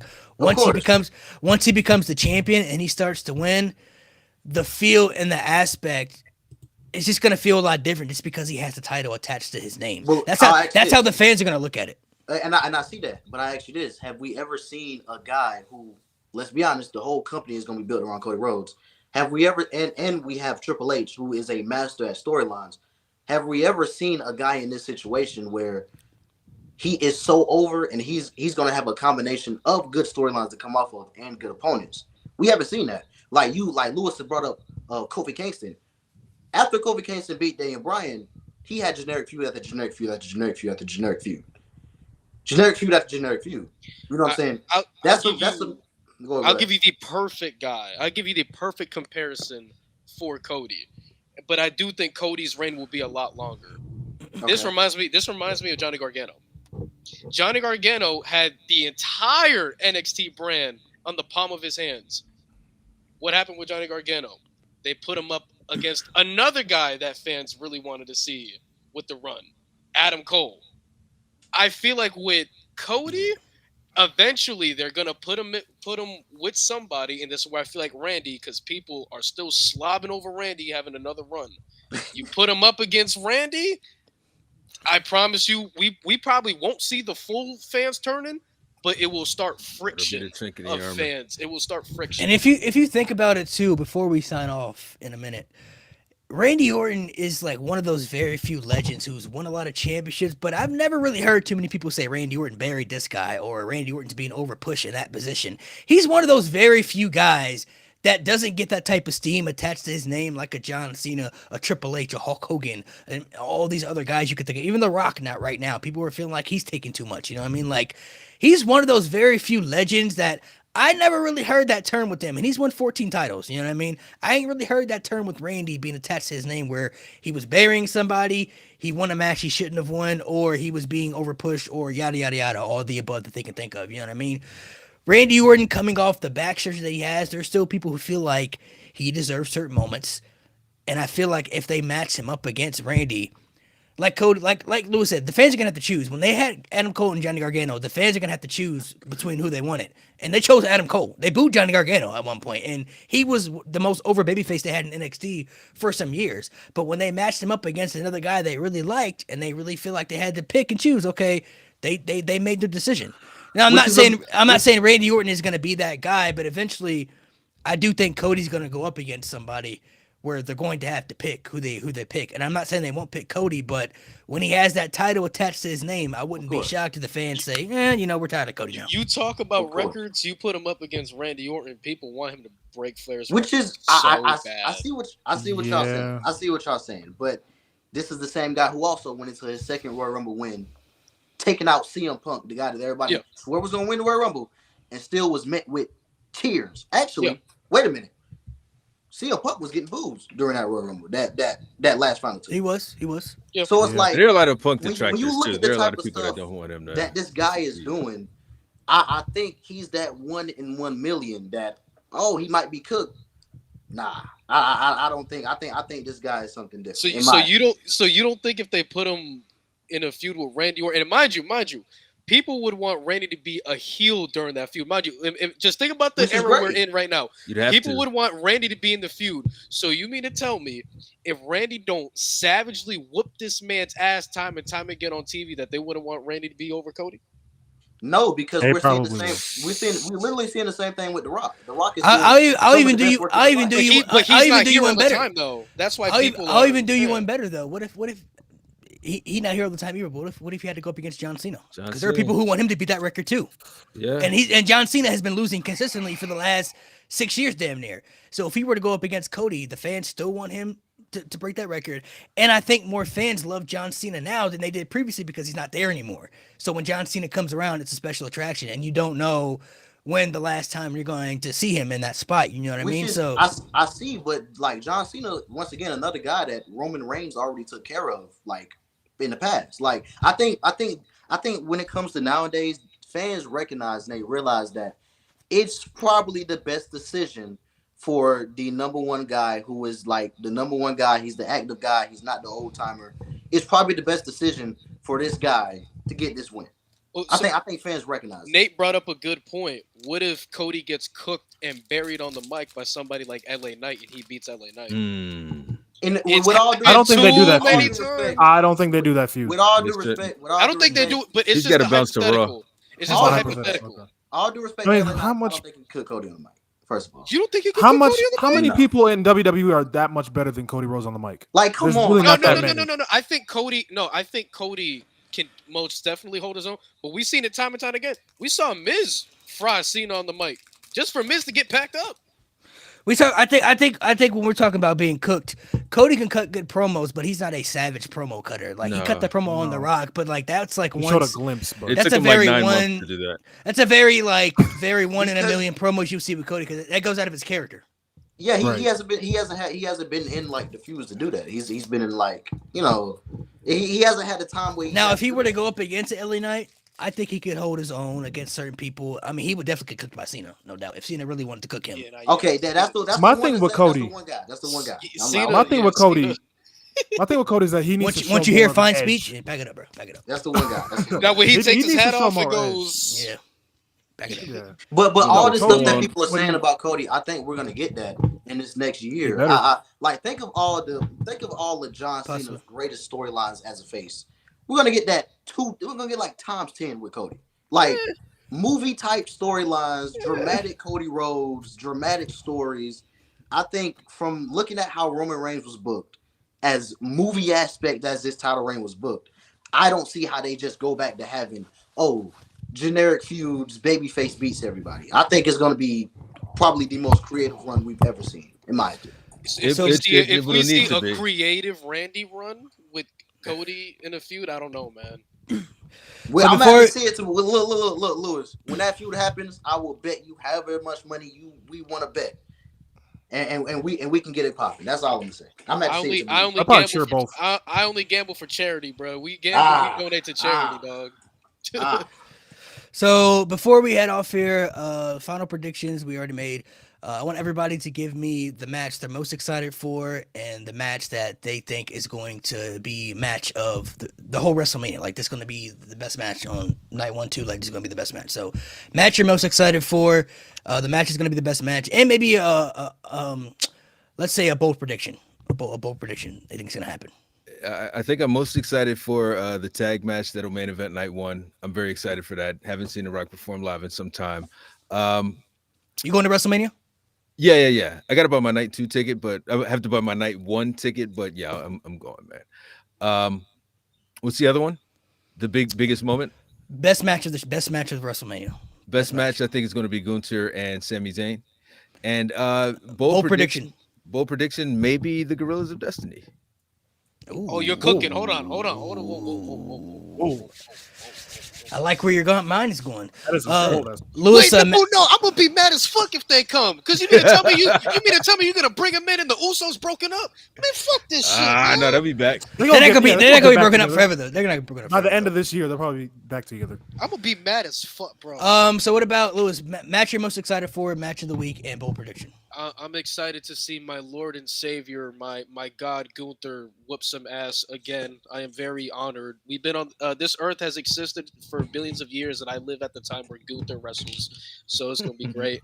A bold prediction. I don't want it to happen. I really don't. I will fucking hate for it to happen. But I've read some reports that Theory and Grayson Waller might get taken out due I've to heard that. unfortunate circumstances, and I think the Hardys might have a chance to come back. I which don't want to see that. I don't want I it. don't- But Okay on that. I don't want to see that. I don't want to see that. I don't shit. dislike the Hardys, but they don't need to be. I don't want to see them in ladder matches. No. You know how I man. feel about them, but Their bodies are already, man. I let don't- these guys rest, man. Let these guys rest. please. But I would love to see Stone Cold and Maivia have a face off. Actually, you know what? I Oh. wouldn't even be mad if the Hardys are in the match. I just don't want to see them win. I'll say that. I just don't No, want to see them win the no, match. I'd boo them. But I'd boo them. a Rock and Austin face off, I think is very possible. I think it's very possible. I need one more stunner cell. And Raw Impact, I know you go crazy if you saw them face off. No. You wouldn't? No, I think Steve No? Austin, there's already so many things going on in that storyline. We do not need John Cena and Steve Austin in it. There's so many things happening with that Rock, Cody, Roman, Seth, everybody in the world storyline. We do not need Stone Cold in it. And I love Stone Cold. I've seen those two face off live in person. I don't need to see that ever. I'm not ever, but certainly not here. Fair enough. What about, go ahead, Mo. Cook. So, what I think is going to be match of the weekend is probably going to be Gunther and Sami Zayn. Like, Gunther's the best in the world, and Sami Zayn has been on that level for a long ass time. So, I don't see why they don't have a great match. Match you're most excited for. Most excited for is the main event of night 2. It's like I've made my prediction as Cody, but I'm nervous as hell. I was not nervous last year. This time I am nervous as all hell.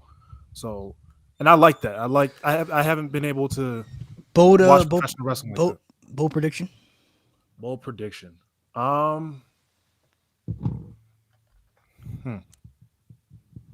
don't really have one. I'm gonna be honest. No bold prediction. Tio, what about you? Match of the weekend. Match you're most excited for in bold prediction if you have one. Match of the weekend. Not the biggest Becky fan, but it might be Rhea and Becky, or Jimmy and Jay. Okay. What was it?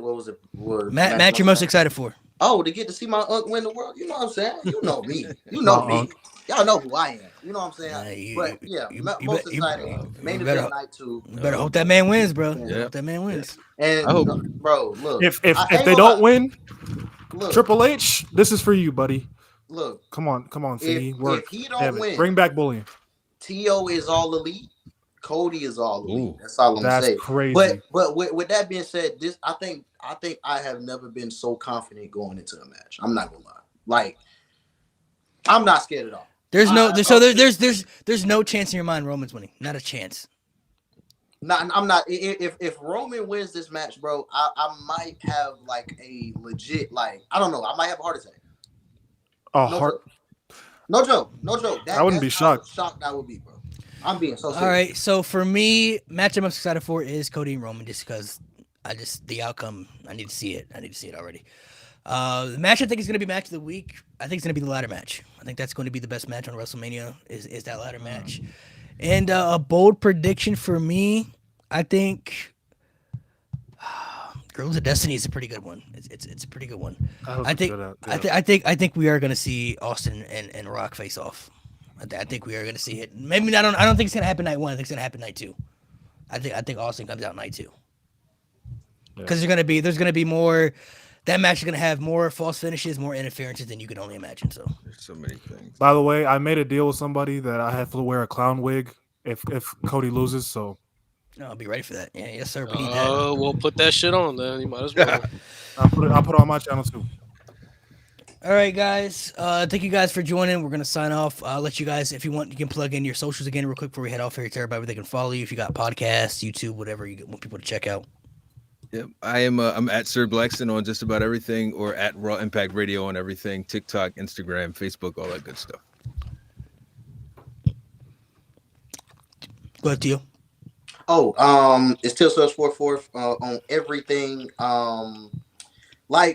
started off and they mentioned, I did finish the story. The trial of Jay Aries, y'all go watch that. That's on Donnie Blaze Live YouTube channel. We go live every Tuesday. The greatest Wrestle Talk show with stories I've ever seen. I think you guys would like it. And yeah, this is great. I've enjoyed being up here. Like I said, socials, Till Sales 44 because all my socials, Instagram, Twitter, even TikTok, YouTube. Appreciate Malik for having me up here. Appreciate the whole cast for having me up here. This was fun. Yeah, make sure you guys tune in next week. We will be going live right after WrestleMania Sunday. So after everything's happened on night 1, night 2, we'll be going live right after WrestleMania to get everybody's feelings, thoughts in the moment that has happened, all in one, like we did last year. So stay on the lookout. Thank you guys for coming through. Always remember, man. Always remember. Almost better, bro. Almost better. And always remember that we need to bring back bullying.